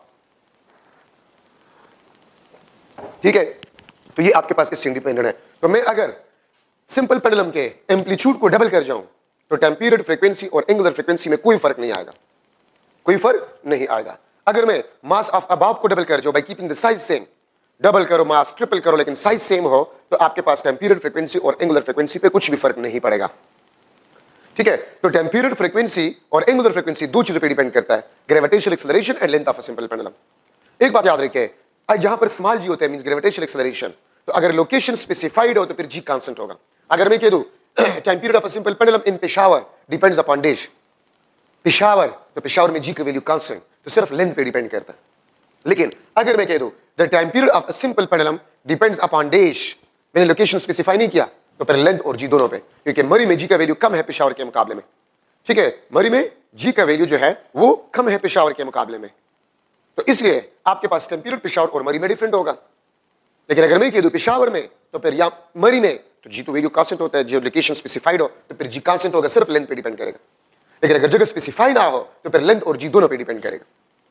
अगर मैं आप लोगों से पूछ लूं कि एक क्लॉक है और उसका स्टैंडर्ड सिंपल पेंडुलम है, पेशावर में हम टाइम नोट करें, अगर उसी क्लॉक को हम मरी ले जाए तो क्या वो एक्यूरेट रीडिंग शो करेगा, ठीक है। वहां पर वो स्लो जो है टिक करेगा, फास्ट टिक करेगा, इस किस्म के ऑप्शन। तो देखिए जी का वैल्यू मरी में कम होता है तो टाइम पीरियड ज्यादा होगा, और टाइम पीरियड ज्यादा का मतलब होता है स्लो, टाइम पीरियड ज्यादा मीन स्लो, और फास्ट टाइम पीरियड कम।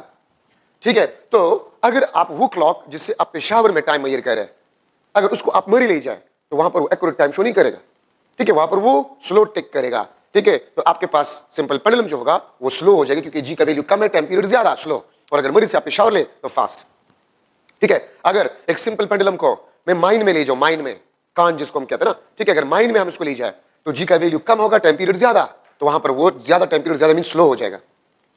ठीक है, टाइम पीरियड ज्यादा मीन स्लो, टाइम पीरियड कम मींस फास्ट। ठीक है, तो ये बात याद रखें। तो ये आपके पास टाइम पीरियड, ये फ्रीक्वेंसी। अगर एक बिल्डिंग है और उसका हाइट हमें नहीं पता, सिंपल पेंडुलम से मैं उसका हाइट मालूम करना चाहता हूं, तो आप बिल्कुल हाइट से आप सिंपल पेंडुलम को सस्पेंड करें, जमीन से थोड़ा सा ऊपर रखें, जमीन से थोड़ा सा ऊपर रखें, और उसको आप ऑसिलेट करें, स्टॉप वॉच के जरिए से आप टाइम मेजर करें। ठीक है, तो ये एल को फिर आप हाइट ऑफ बिल्डिंग से रिप्लेस करें, टाइम पीरियड स्टॉप वॉच से मेजर करें। इसी इक्वेशन से आप उस बिल्डिंग के हाइट को मालूम कर सकते हैं। और मैंने स्टार्ट में आपको बताया कि हम length of simple pendulum suspension point से लेकर सेंटर ऑफ ग्रेविटी तक लेते हैं। सस्पेंशन पॉइंट से लेकर सेंटर ऑफ ग्रेविटी तक हम लेंथ जो है वो लेंथ ऑफ सिंपल पेंडुलम लेते हैं। ठीक है, अब अगर मैं आपसे क्वेश्चन कर लूं जो कि आपके बुक में भी है कि लेट्स सपोज ये झूला है और इस झूले पे आप में से कोई बैठा है, आप में से कोई बैठे, तो आपका सेंटर ऑफ ग्रेविटी यहां पर होगा। आपका सेंटर ऑफ ग्रेविटी कहां पर होगा? यहां पर होगा। ठीक है, और ऑसिलेशन के दौरान, ऑसिलेशन के दौरान जो है आप इस पे खड़े हो जाए, आप इस पे खड़े हो जाए, तो आपका सेंटर ऑफ ग्रेविटी यहां पर होगा। आपका सेंटर ऑफ ग्रेविटी यहां पर होगा। ठीक है, तो आप झूले पे बैठे हुए आप ऑसिलेशन करें, आप झूले पे बैठे हुए आप ऑसिलेशन करें, और झूले पे आप बैठे हुए थे तो सेंटर ऑफ ग्रेविटी यहां पर था, लेंथ ज्यादा था, टाइम पीरियड ज्यादा, फ्रीक्वेंसी कम। और ऑसिलेशन के दौरान अगर आप झूले पे खड़े हो जाए तो सेंटर ऑफ ग्रेविटी आपके पास ऊपर, लेंथ डिक्रीज, तो length decrease, time period decrease, frequency increase. ठीक है, तो सेंटर ऑफ ग्रेविटी तक हम लेंथ को लेते हैं। एक दूसरा एग्जांपल, अगर आपके पास एक सिंपल पेंडुलम है और ये एक फ्लूइड से भरा हुआ है और इसमें यहां पर स्मॉल ओपनिंग किया गया है और ऑसिलेशन के दौरान ये लीक कर रहा है, लीकिंग। सिंपल पेंडुलम बॉब जो है वो फ्लूइड से भरा हुआ है, फ्लूइड से भरा हुआ है, सिंपल पेंडुलम ऑसिलेशन कर रहा है और ये फ्लूइड आपके पास जो है ये लीक कर रहा है। तो अगर ये फ्लूइड आपके पास लीक कर रहा है, what will happen to the time period and frequency? तो अगर ये लीक कर रहा है तो याद रखिए सेंटर ऑफ ग्रेविटी नीचे जाएगा, सेंटर ऑफ ग्रेविटी आपके पास वो नीचे जाएगा। अगर ये आपके पास एक ग्लास है, ग्लास पानी से भरा हुआ है, ग्लास पानी से भरा हुआ है, तो सेंटर ऑफ ग्रेविटी यहां पर सेंटर पे होगा। लेकिन अगर हाफ फिल्ड हो, हाफ फिल्ड, तो फिर सेंटर ऑफ ग्रेविटी सेंटर से नीचे होगा। तो अगर ये लीक कर रहा है तो फ्लूइड का लेवल डिक्रीज होगा, सेंटर ऑफ ग्रेविटी नीचे जाएगा। अगर सेंटर ऑफ ग्रेविटी नीचे जाएगा, लेंथ इंक्रीज, तो टाइम पीरियड विल इंक्रीज। लेकिन जब एम्प्टी हो जाए तो सेंटर ऑफ ग्रेविटी फिर सेंटर पे चला जाएगा, तो फर्स्ट टाइम पीरियड इंक्रीज होगा, देन डिक्रीज अगर एम्प्टी आपके पास हो जाए। ठीक है, तो ये आपके पास टाइम पीरियड, फ्रीक्वेंसी और एंगुलर फ्रीक्वेंसी में सिंपल पेंडुलम में आपके पास इंपॉर्टेंट पॉइंट। अगर मैं आपसे पूछूं कि मैं वुड बॉब को आयरन बॉब से रिप्लेस कर जाऊं of same size, would Bob को मैं आयरन बॉब से रिप्लेस कर जाऊं of same size, what will happen to the time period and frequency? तो अगर साइज सेम हो वुड और आयरन बॉब का तो लेंथ भी सेम होगा, और अगर लेंथ सेम होगा तो टाइम पीरियड वुड और आयरन का सेम होगा, फ्रीक्वेंसी भी आपके पास क्या होगा? सेम होगा। बावजूद इसके कि आपके पास आयरन वुड का जो मास होता है वो आयरन से क्या होता है? कम होता है। ठीक है, ये याद रखिए। अगर वुड बॉब हो, अगर वुड बॉब को आप आयरन बॉब से रिप्लेस करें, सेम साइज, साइज सेम हो, तो टाइम पीरियड और फ्रीक्वेंसी में कुछ भी फर्क नहीं पड़ेगा, क्योंकि साइज सेम है तो लेंथ तो सेम है और टाइम पीरियड फ्रीक्वेंसी सिर्फ लेंथ पे डिपेंड करता है। लेकिन अगर मैं लिख लो इफ आयरन बॉब को मैं वुड बॉब से रिप्लेस करूं, आयरन बॉब को मैं वुड बॉब से रिप्लेस करूं, तो मास अगर सेम हो, रेडियस आयरन का वो वुड से कम होगा, क्योंकि वुड का डेंसिटी कम है, वुड हल्का होता है। तो वुड के ज्यादा बॉब, ज्यादा साइज वाले बॉब जो है उसका मास आयरन के स्मॉल साइज वाले बॉब के मास के बराबर होगा। तो आप देख सकते हैं आयरन का जो लेंथ होगा वो वुड से कम होगा, टाइम पीरियड आपके पास जो होगा आयरन का, ठीक है, लेंथ आपके पास आयरन का कम, टाइम पीरियड कम होगा वुड के मुकाबले में, और frequency of iron Bob will be greater than frequency of a would. अगर वुड और आयरन के मासेस सेम हो, अगर वुड और आयरन के मासेस सेम, उनके साइज कभी भी सेम नहीं हो सकते, और अगर साइज सेम नहीं हो सकते तो लेंथ सेम नहीं होंगे, टाइम पीरियड सेम नहीं होंगे, फ्रीक्वेंसी सेम नहीं होंगे। तो अगर आप आयरन बॉब को वुड बॉब से रिप्लेस करें, आप सेम मास, तो वुड का साइज ज्यादा होता है, length will be increases, time period will be increases, frequency will be decreases. लेकिन अगर आप वुड को आयरन बॉब से रिप्लेस करें, वुड को आप आयरन बॉब से रिप्लेस करें, तो size will be decrease, length will be decrease, time period decrease, frequency increase. ठीक है, तो ये बात आप याद रखें। ये आपके पास सिंपल पेंडुलम में इंपॉर्टेंट डिस्कशन आपके पास हो गया। अच्छा, अपने mass spring system T = 2 pi √x/g, suspended mass spring system, इसका टाइम पीरियड ये होगा, और सिंपल पेंडुलम का 2 pi under root L divide by G. मैं इस जी के साथ ए लगा लेता हूं, मैं जी के साथ ए लगा लेता हूं, तो यहां से मुझे पता चल गया time period is inversely proportional to the square root of G A, और फ्रीक्वेंसी आपके पास जो है this is directly proportional to the square root of G A. इस जी के साथ मैंने ए क्यों लगा लिया? Apparent gravitational acceleration, apparent gravitational acceleration, तो इसलिए मैंने उसके साथ ए लगा लिया है, apparent gravitational acceleration, apparent weight में जो हम डिस्कस करते हैं। तो मैं सम इंपोर्टेंट कंसेप्ट्स, कुछ इंपोर्टेंट कंसेप्ट्स में डिस्कस कर रहा हूं। Number first, motion with uniform velocity, motion with uniform velocity, velocity आपके पास यूनिफॉर्म है, एक्सेलरेशन आपके पास क्या है? जीरो। मैंने एक बात पहले भी रिपीट किया था कि अगर मोशन यूनिफॉर्म वेलोसिटी से हो, अगर मोशन यूनिफॉर्म वेलोसिटी से हो, वी विल फील नॉर्मल, हम नॉर्मल फील करेंगे, हम नॉर्मल फील करेंगे। तो अगर कार है, बस है, ट्रेन है, एलिवेटर है, एरोप्लेन है, वो यूनिफॉर्म वेलोसिटी से जा रहा है, तो उसमें हम भी नॉर्मल फील करेंगे। सिंपल पेंडुलम और मास स्प्रिंग सिस्टम भी नॉर्मल फील करेगा। ठीक है, तो याद रखिए टाइम पीरियड में भी आपके पास नो चेंज और फ्रीक्वेंसी में भी आपके पास नो चेंज।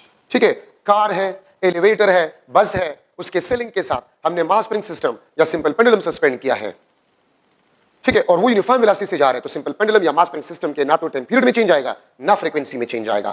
ठीक है, सेकंड आपके पास जो है for horizontal motion, for horizontal motion मतलब कार का मोशन, बस का मोशन, ट्रेन का मोशन, ये हॉरिजॉन्टल मोशन कहलाता है। ये क्या कहलाते हैं? हॉरिजॉन्टल मोशन कहलाते हैं, कार, ट्रेन एटसेट्रा। ठीक है, इफ एक्सेलरेशन इज यूनिफॉर्म, अगर एक्सेलरेशन आपके पास यूनिफॉर्म हो and acceleration is not equal to zero, acceleration आपके पास जीरो ना हो, तो फिर हम नॉर्मल फील नहीं करेंगे। तो अगर हम नॉर्मल फील नहीं करेंगे तो सिंपल पेंडुलम और मास स्प्रिंग सिस्टम भी नॉर्मल नहीं फील करेगा। तो फिर क्या होगा? इसके बाकायदा इक्वेशंस है, लेकिन मैं आपको इक्वेशंस लिखकर कंफ्यूज नहीं करना चाहता, आपके कोर्स में नहीं है, तो सिर्फ कंसेप्ट आ सकता है, फार्मूला नहीं, फार्मूले को गोली मारे। सिर्फ इतने याद रखिए, एक्सेलरेटेड मोशन है तो ये जी प्लस ए आपके पास होगा, और जी ए आपके पास होगा वो जी से ज्यादा होगा। तो अगर जी ए ज्यादा increase, time period decrease, time period आपके पास जो है इट विल बी डिक्रीजेस, और फ्रीक्वेंसी आपके पास जो है इट विल इंक्रीजेस। ट्रेन है, उसके सीलिंग के साथ मास स्प्रिंग सिस्टम अटैच है, ट्रेन यूनिफॉर्म एक्सेलरेशन से मोशन कर रहा है, what will happen to the time period and frequency of a simple pendulum? तो टाइम पीरियड डिक्रीज हो जाएगा। टाइम पीरियड डिक्रीज मींस कम टाइम, इट मींस फास्ट हो जाएगा ऑसिलेशन। बाकी फार्मूला है लेकिन मैं नहीं लिखना चाहता, जरूरत नहीं है। Third, elevator moving upward, elevator moving upward with uniform acceleration.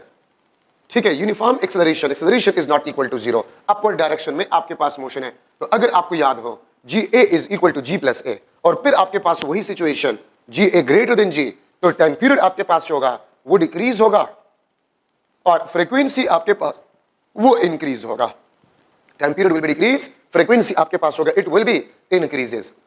Four आपके पास जो है elevator moving downward with uniform acceleration, acceleration आपके पास uniform means acceleration is not equal to zero, G A G minus A, G A आपके पास होगा it will be equal to G minus A. तो जी ए आपके पास जो होगा वो जी से क्या होगा? कम होगा। जी ए आपके पास वो जी से कम होगा। अगर जी ए जी से कम होगा तो time period G A decrease, तो time period increase mean slow हो जाएगा, और फ्रीक्वेंसी आपके पास है इट विल बी डिक्रीज। एक एलिवेटर है, उसके सीलिंग के साथ मास स्प्रिंग सिस्टम या सिंपल पेंडुलम हमने सस्पेंड किया, एलिवेटर डाउनवर्ड एक्सेलरेटेड मोशन कर रहा है, तो what will happen to the time period और frequency of a simple pendulum या मास स्प्रिंग सिस्टम? तो टाइम पीरियड इंक्रीज होगा, फ्रीक्वेंसी डिक्रीज होगा, means time period increase slow हो जाएगा। ठीक है, अगर डाउनवर्ड एक्सेलरेटेड मोशन कर रहा है। ठीक है, अच्छा मैं लिख रहा हूं fifth number case, free falling motion. अगर मैं सिंपल पेंडुलम को या मास स्प्रिंग सिस्टम को, सिंपल पेंडुलम को या मास स्प्रिंग सिस्टम को मैं सैटेलाइट के छत के साथ सस्पेंड कर लूं, तो what will happen to the time period frequency? Free falling motion में आपके पास A is equal to G, A is equal to G, और जी ए आपके पास होते it is equal to zero. तो आपने पढ़ा है T is inversely proportional square root of G A, तो G A zero, time period आपके पास इनफाइनाइट हो जाएगा और फ्रीक्वेंसी आपके पास क्या हो जाएगा? जीरो। और time period infinite, frequency zero का मतलब ये होता है ऑसिलेशन स्टॉप, ऑसिलेशन आपके पास जो है ये स्टॉप हो जाएगा। Oscillation will stop. ये देखिए ना, ये आपके पास लेट्स सपोज सिंपल पेंडुलम है, रेस्ट में है, इसका फ्रीक्वेंसी 0 है, no oscillation means no frequency. Frequency 0 तो time period infinite because the reciprocal of frequency is time period, it means no oscillation. मैं इस तरह भी कह सकता हूं, एलिवेटर डाउनवर्ड मोशन कर रहा था और डाउनवर्ड मोशन के दौरान रस्सी टूट गई, तो अगर रस्सी टूट गई तो एलिवेटर फ्री फॉल मोशन करेगा, और अगर एलिवेटर फ्री फॉल मोशन करेगा तो अगर सीलिंग के साथ सिंपल पेंडुलम अटैच हो या मास स्प्रिंग सिस्टम अटैच हो, ठीक है, तो वो क्या करेगा, वो ऑसिलेशन स्टॉप करेगा, टाइम पीरियड इनफाइनाइट, फ्रीक्वेंसी आपके पास है वो 0 हो जाएगा। अगर मैं लिख लो 6 number point, at centre of earth, at centre of earth, centre of earth पे जी का वैल्यू 0, तो वही सिचुएशन, टाइम पीरियड आपके पास infinite, frequency will be equal to 0, और इसका मतलब आपके पास जो है ऑसिलेशन विल स्टॉप, ऑसिलेशन आपके पास जो है वो स्टॉप हो जाएगा। सेंटर ऑफ अर्थ पे भी सिंपल पेंडुलम ऑसिलेशन स्टॉप कर जाएगा, ठीक है। और प्रीवियस पेपर में एक एमसीक्यू आया था प्रीवियस पेपर में कि ये अर्थ है, दिस इज अर्थ, और इस अर्थ में अगर हम आर पार एक होल ड्रिल करें, आर पार अगर हम एक होल ड्रिल करें और इसमें से हम स्टोन को गिरा दें, अगर हम स्टोन को गिरा दें इसमें से, तो सेंटर पे ये क्या करेगा, सेंटर पे ये सिंपल हार्मोनिक मोशन करेगा। अगर आप किसी स्टोन अर्थ में एक होल ड्रिल करें आर पार और उसमें आप किसी स्टोन को गिरा दें तो वो स्टोन सेंटर ऑफ अर्थ पे सिंपल हार्मोनिक मोशन करेगा। So these are some important concepts, ठीक है, for MCQs in the oscillation of simple pendulum and mass spring system. अच्छा, अब यहां पर हम डिस्कस करें free oscillation. Free oscillation, free oscillation का मतलब होता है if the external force is equal to 0, ठीक है, और इफ नेट फोर्स आपके पास सिर्फ और सिर्फ रिस्टोरिंग फोर्स हो और एक्सटर्नल फोर्स आपके पास 0, इस ऑसिलेशन को हम फ्री ऑसिलेशन कहते हैं। और फ्री ऑसिलेशन में याद रखें एम्पलीट्यूड भी आपके पास कांस्टेंट होता है और टोटल एनर्जी भी आपके पास कांस्टेंट होता है। इस ऑसिलेशन को फिर हम फ्री ऑसिलेशन कहते हैं। No external force, the only force is a restoring force, the amplitude and energy is constant, the oscillation is with natural frequency, the oscillation आपके पास फ्री ऑसिलेशन कहलाएगा। फोर्स्ड ऑसिलेशन, फोर्स्ड ऑसिलेशन नाम से ही जाहिर है, if net is equal to the vector sum of restoring force and external force, इसमें आपके पास external force not equal to 0, तो फिर ऑसिलेशन को हम फोर्स्ड ऑसिलेशन कहते हैं। ऑसिलेशन को फिर हम क्या कहते हैं, फोर्स्ड ऑसिलेशन कहते हैं, ठीक है। और फोर्स्ड ऑसिलेशन में ये याद रखिए एम्पलीट्यूड आपके पास जो है वो इंक्रीज भी हो सकता है, एम्पलीट्यूड डिक्रीज भी हो सकता है, फ्रीक्वेंसी नेचुरल भी हो सकता है या नेचुरल नहीं भी हो सकता, ठीक है। तो ये आपके पास external force is not equal to 0, तो इसको हम कहते हैं फोर्स्ड ऑसिलेशन, इसको हम फोर्स्ड ऑसिलेशन कहते हैं। अगर एक्सटर्नल फोर्स, और external force means drag force, fractional force, ठीक है, ये बेसिकली आपके पास एक्सटर्नल फोर्सेस कहलाते हैं, ठीक है। डेम्प्ड ऑसिलेशन, डेम्प्ड ऑसिलेशन या डैम्पिंग ऑसिलेशन, अगर आपके पास एम्पलीट्यूड डिक्रीज ग्रेजुअली तो इसको हम डेम्प्ड ऑसिलेशन कहते हैं। यहां पर आपके पास एनर्जी और एम्पलीट्यूड आपके पास जो है डिक्रीजेज ग्रेजुअली, ग्रेजुअली आपके पास एम्पलीट्यूड और एनर्जी जो है वो डिक्रीज होते हैं, तो इसको हम डेम्प्ड ऑसिलेशन कहते हैं। और जो फोर्सेस होते हैं उसको हम डेम्प्ड फोर्सेस कहते हैं। और याद रखिए फ्रीक्वेंसी आपके पास होता है वो नेचुरल फ्रीक्वेंसी होता है, ठीक है। अगर आप एक सिंपल पेंडुलम को ऑसिलेट करें एयर में तो उसके एम्पलीट्यूड डिक्रीज और लास्ट में रेस्ट में आ जाएगा। और याद रखिए रियल ऑसिलेशन जितनी भी है वो डेम्प्ड ऑसिलेशन है, and damped oscillation is a force oscillation. Natural frequency से ऑसिलेशन करेगा, एम्पलीट्यूड डिक्रीज होगा, एनर्जी डिक्रीज होगा ग्रेजुअली, ठीक है। हाँ, कुछ जगहों पर अगर आप हेवी मशीनरी में देखें या कार्स वगैरह में देखें उसमें डैम्पिंग ऑसिलेशन प्रोड्यूस किया जाता है। शॉक एब्जॉर्बर्स का नाम आपने सुना होगा। तो शॉक एब्जॉर्बर्स क्या होता है, सिलेंडर उसमें से फ्यूल होता है, ऑयल होता है, उसमें स्प्रिंग लगा होता है और पिस्टन लगा होता है। तो अगर गाड़ी रफ रोड पे जाता है अप एंड डाउन मूवमेंट के बेस पे जो गाड़ी ऑसिलेशन करता है वो डैम्प्ड ऑसिलेशन की वजह से वो एम्पलीट्यूड ग्रेजुअली डिक्रीज, तो आप शॉक एब्जॉर्ब नहीं करते, ऑब्जर्व नहीं करते, शॉक एब्जॉर्ब करता है, इसलिए डैम्प्ड ऑसिलेशन उसमें करवाया जाता है। फ्रीक्वेंसी नेचुरल फ्रीक्वेंसी आपके पास होता है। रेजोनेंस, रेजोनेंस आपके पास क्या होता है, the oscillation of oscillator with a large amplitude when frequency of external driving force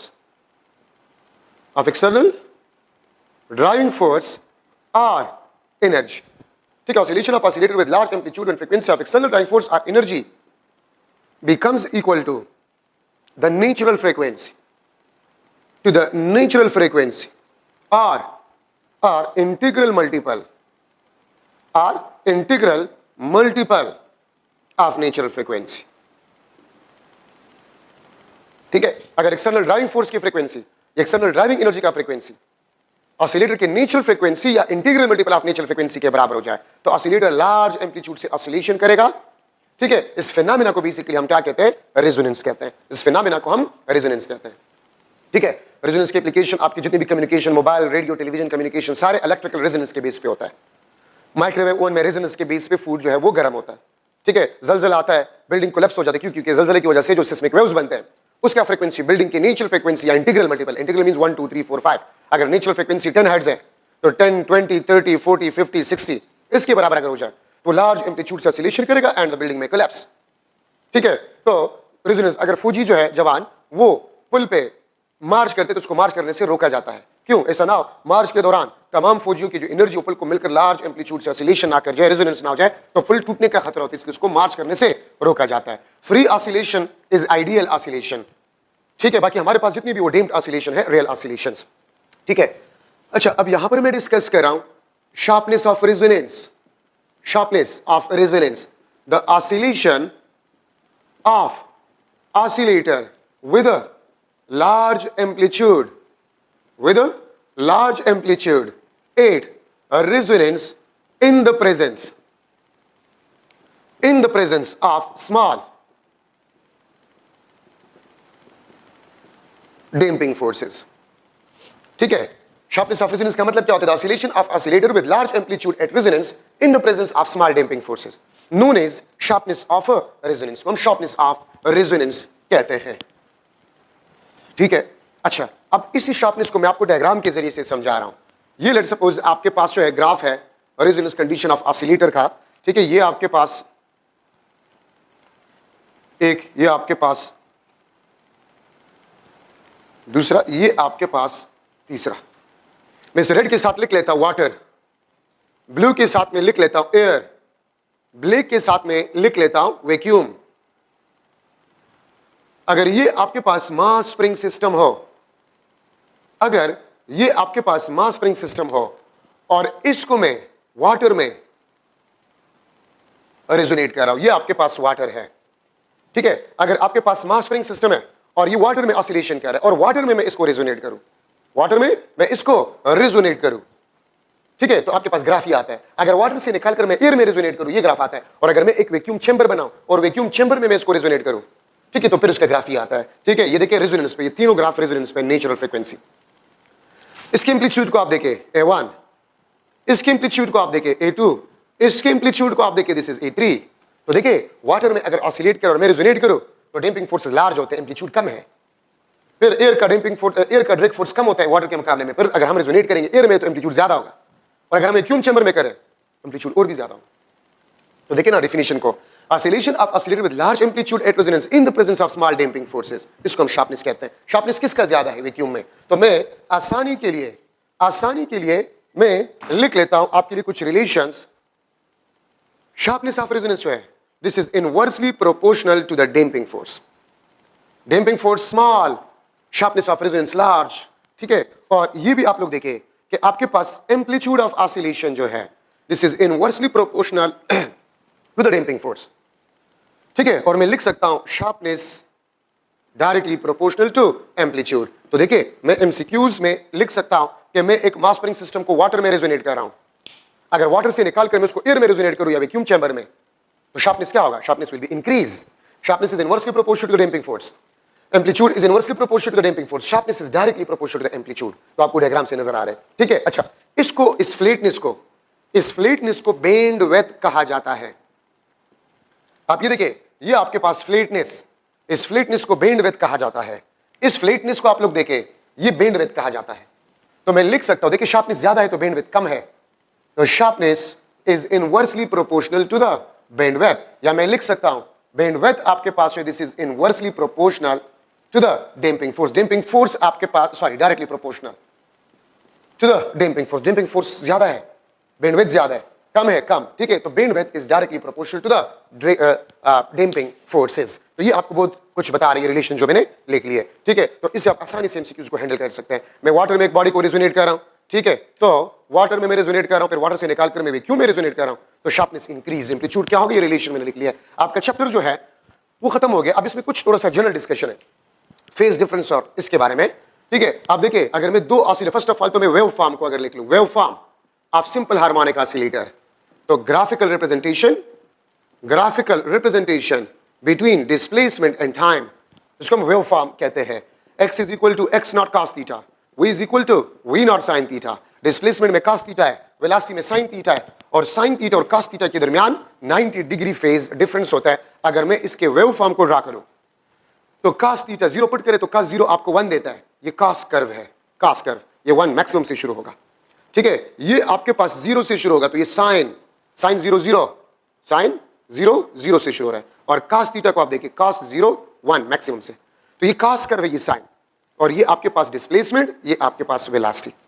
और यहां से मुझे पता चल रहा है कि इसके दरमियान फेज डिफरेंस जो होगा it will be equal to 90 degree. अगर मैं दो वेवफॉर्म को इस तरह बना लूं, एक वेवफॉर्म यहां से, दूसरा आपके पास यहां से, तो इसके दरमियान फेज डिफरेंस आपके पास क्या है, 180 डिग्री आपके पास है। अब अगर मैं मुख्तलिफ पैरामीटर्स के फेज डिफरेंस या इस तरह मैं अगर लिख लूं, x is equal to x naught cos theta, x is equal to x naught cos theta plus delta phi, इसको हम कहते हैं this is a phase difference. और ये इक्वेशन आपके पास जो है, ये इक्वेशन ये हम इस्तेमाल करेंगे लीडिंग वाले ऑसिलेटर के लिए, और ये हम लेगिंग ऑसिलेटर। अगर मैं दो ऑसिलेटर को कंपेयर कर रहा हूं, दो ऑसिलेटर को मैं कंपेयर कर रहा हूं, ये देखिए, ठीक है। अगर मैं दो ऑसिलेटर्स को कंपेयर कर रहा हूं, ठीक है, तो अगर मैं इस ग्रीन को छोड़ लूं, ये मीन पे पोजीशन पे आ जाए, फिर मैं ब्लू को छोड़ लूं, तो फेज डिफरेंस 90 है। फिर जब ब्लू मीन पे आएगा, ग्रीन अपोजिट एक्सट्रीम पे आएगा, फिर भी फेज डिफरेंस 90 है। फिर जब ब्लू अपोजिट एक्सट्रीम पे होगा, तो green on away back mean position पे होगा, फिर भी 90 डिग्री फेज डिफरेंस। तो जो आगे जा रहे हैं ग्रीन, उसके लिए मैं ये इस्तेमाल करूंगा, और जो पीछे है उसके लिए मैं ये इस्तेमाल करूंगा, ठीक है। अच्छा, अब अगर मैं लिख लो, ये बहुत जरूरी सेंटेंस है, this is very important concept, ये आगे 8 चैप्टर में भी इस्तेमाल होगा और 9 चैप्टर में भी इस्तेमाल होगा। अगर फ्रीक्वेंसी सेम हो दो वेव्स का या दो ऑसिलेटर्स का, तो फेज डिफरेंस आपके पास कांस्टेंट होगा ऑलवेज। अगर फ्रीक्वेंसी सेम हो, फेज डिफरेंस कांस्टेंट होगा। ये बहुत इंपॉर्टेंट कंसेप्ट है, 8 चैप्टर में भी यूज होगा, 9 में भी यूज होगा। अब देखिए, इन दोनों का लेंथ सेम है तो फ्रीक्वेंसी सेम है, इन दोनों का लेंथ सेम है, फ्रीक्वेंसी सेम है। तो अगर मैं इस ब्लू को छोड़ लूं ये मीन पोजीशन पे, फिर मैं ग्रीन को, तो फेज डिफरेंस 90, ठीक है। अब भी 90, अब भी 90, जब तक ये ऑसिलेशन करेंगे इसके दरमियान फेज डिफरेंस 90 होगा। तो अगर फ्रीक्वेंसी सेम हो, टाइम पीरियड सेम हो, phase difference will be constant, और अगर फ्रीक्वेंसी सेम ना हो, phase difference will be not constant. F1 is not equal to F2, phase difference आपके पास होगा, it will be not constant, ठीक है। अच्छा, अगर मैं लिख लूं डिस्प्लेसमेंट, एक्सेलरेशन और पोटेंशियल एनर्जी, डिस्प्लेसमेंट, एक्सेलरेशन और potential energy, they have same phase, इसका फेज आपके पास सेम होता है, और फेज डिफरेंस क्या होगा, 0 डिग्री। और वेलोसिटी और काइनेटिक एनर्जी, इसका फेज सेम होता है, सेम फेज या फेज डिफरेंस आपके पास 0। क्यों, displacement increase, acceleration increase, potential energy increase. Displacement decrease, acceleration decrease, potential energy decrease. Displacement 0, acceleration 0, potential energy 0। इसका मतलब इन तीनों का फेज सेम है और फेज डिफरेंस 0 है। Velocity increase, kinetic energy increase, velocity decrease, kinetic energy decrease, velocity 0, kinetic energy 0, velocity maximum, kinetic energy maximum, same phase, phase difference 0। और अगर इन दोनों में आप कोई दो पैरामीटर्स ले, डिस्प्लेसमेंट और वेलोसिटी, तो 90 degree phase difference in parameters और इन पैरामीटर्स के दरमियान है। और लास्ट पॉइंट है कि डिस्प्लेसमेंट और acceleration phase difference 180 degree between directions. दो बातें हैं याद रखें, डिस्प्लेसमेंट और एक्सेलरेशन के मैग्नीट्यूड के दरमियान फेज डिफरेंस वो 0, लेकिन डिस्प्लेसमेंट और एक्सेलरेशन के डायरेक्शन के दरमियान 180, क्योंकि डिस्प्लेसमेंट हमेशा मीन पोजीशन से आउटवर्ड होता है और एक्सेलरेशन हमेशा directed toward the mean position, तो इसलिए डायरेक्शंस में 180 और मैग्नीट्यूड में 0। और इन दोनों में कोई पैरामीटर्स के दरमियान फेज डिफरेंस वो आपके पास 90 होता है। ये आपका चैप्टर नंबर 7। उम्मीद है इंशाल्लाह तमाम पॉइंट्स एमसीक्यूज वाले मैंने डिस्कस कर लिए हैं, इंशाल्लाह आपको कोई प्रॉब्लम नहीं होगा। Wish you best of luck.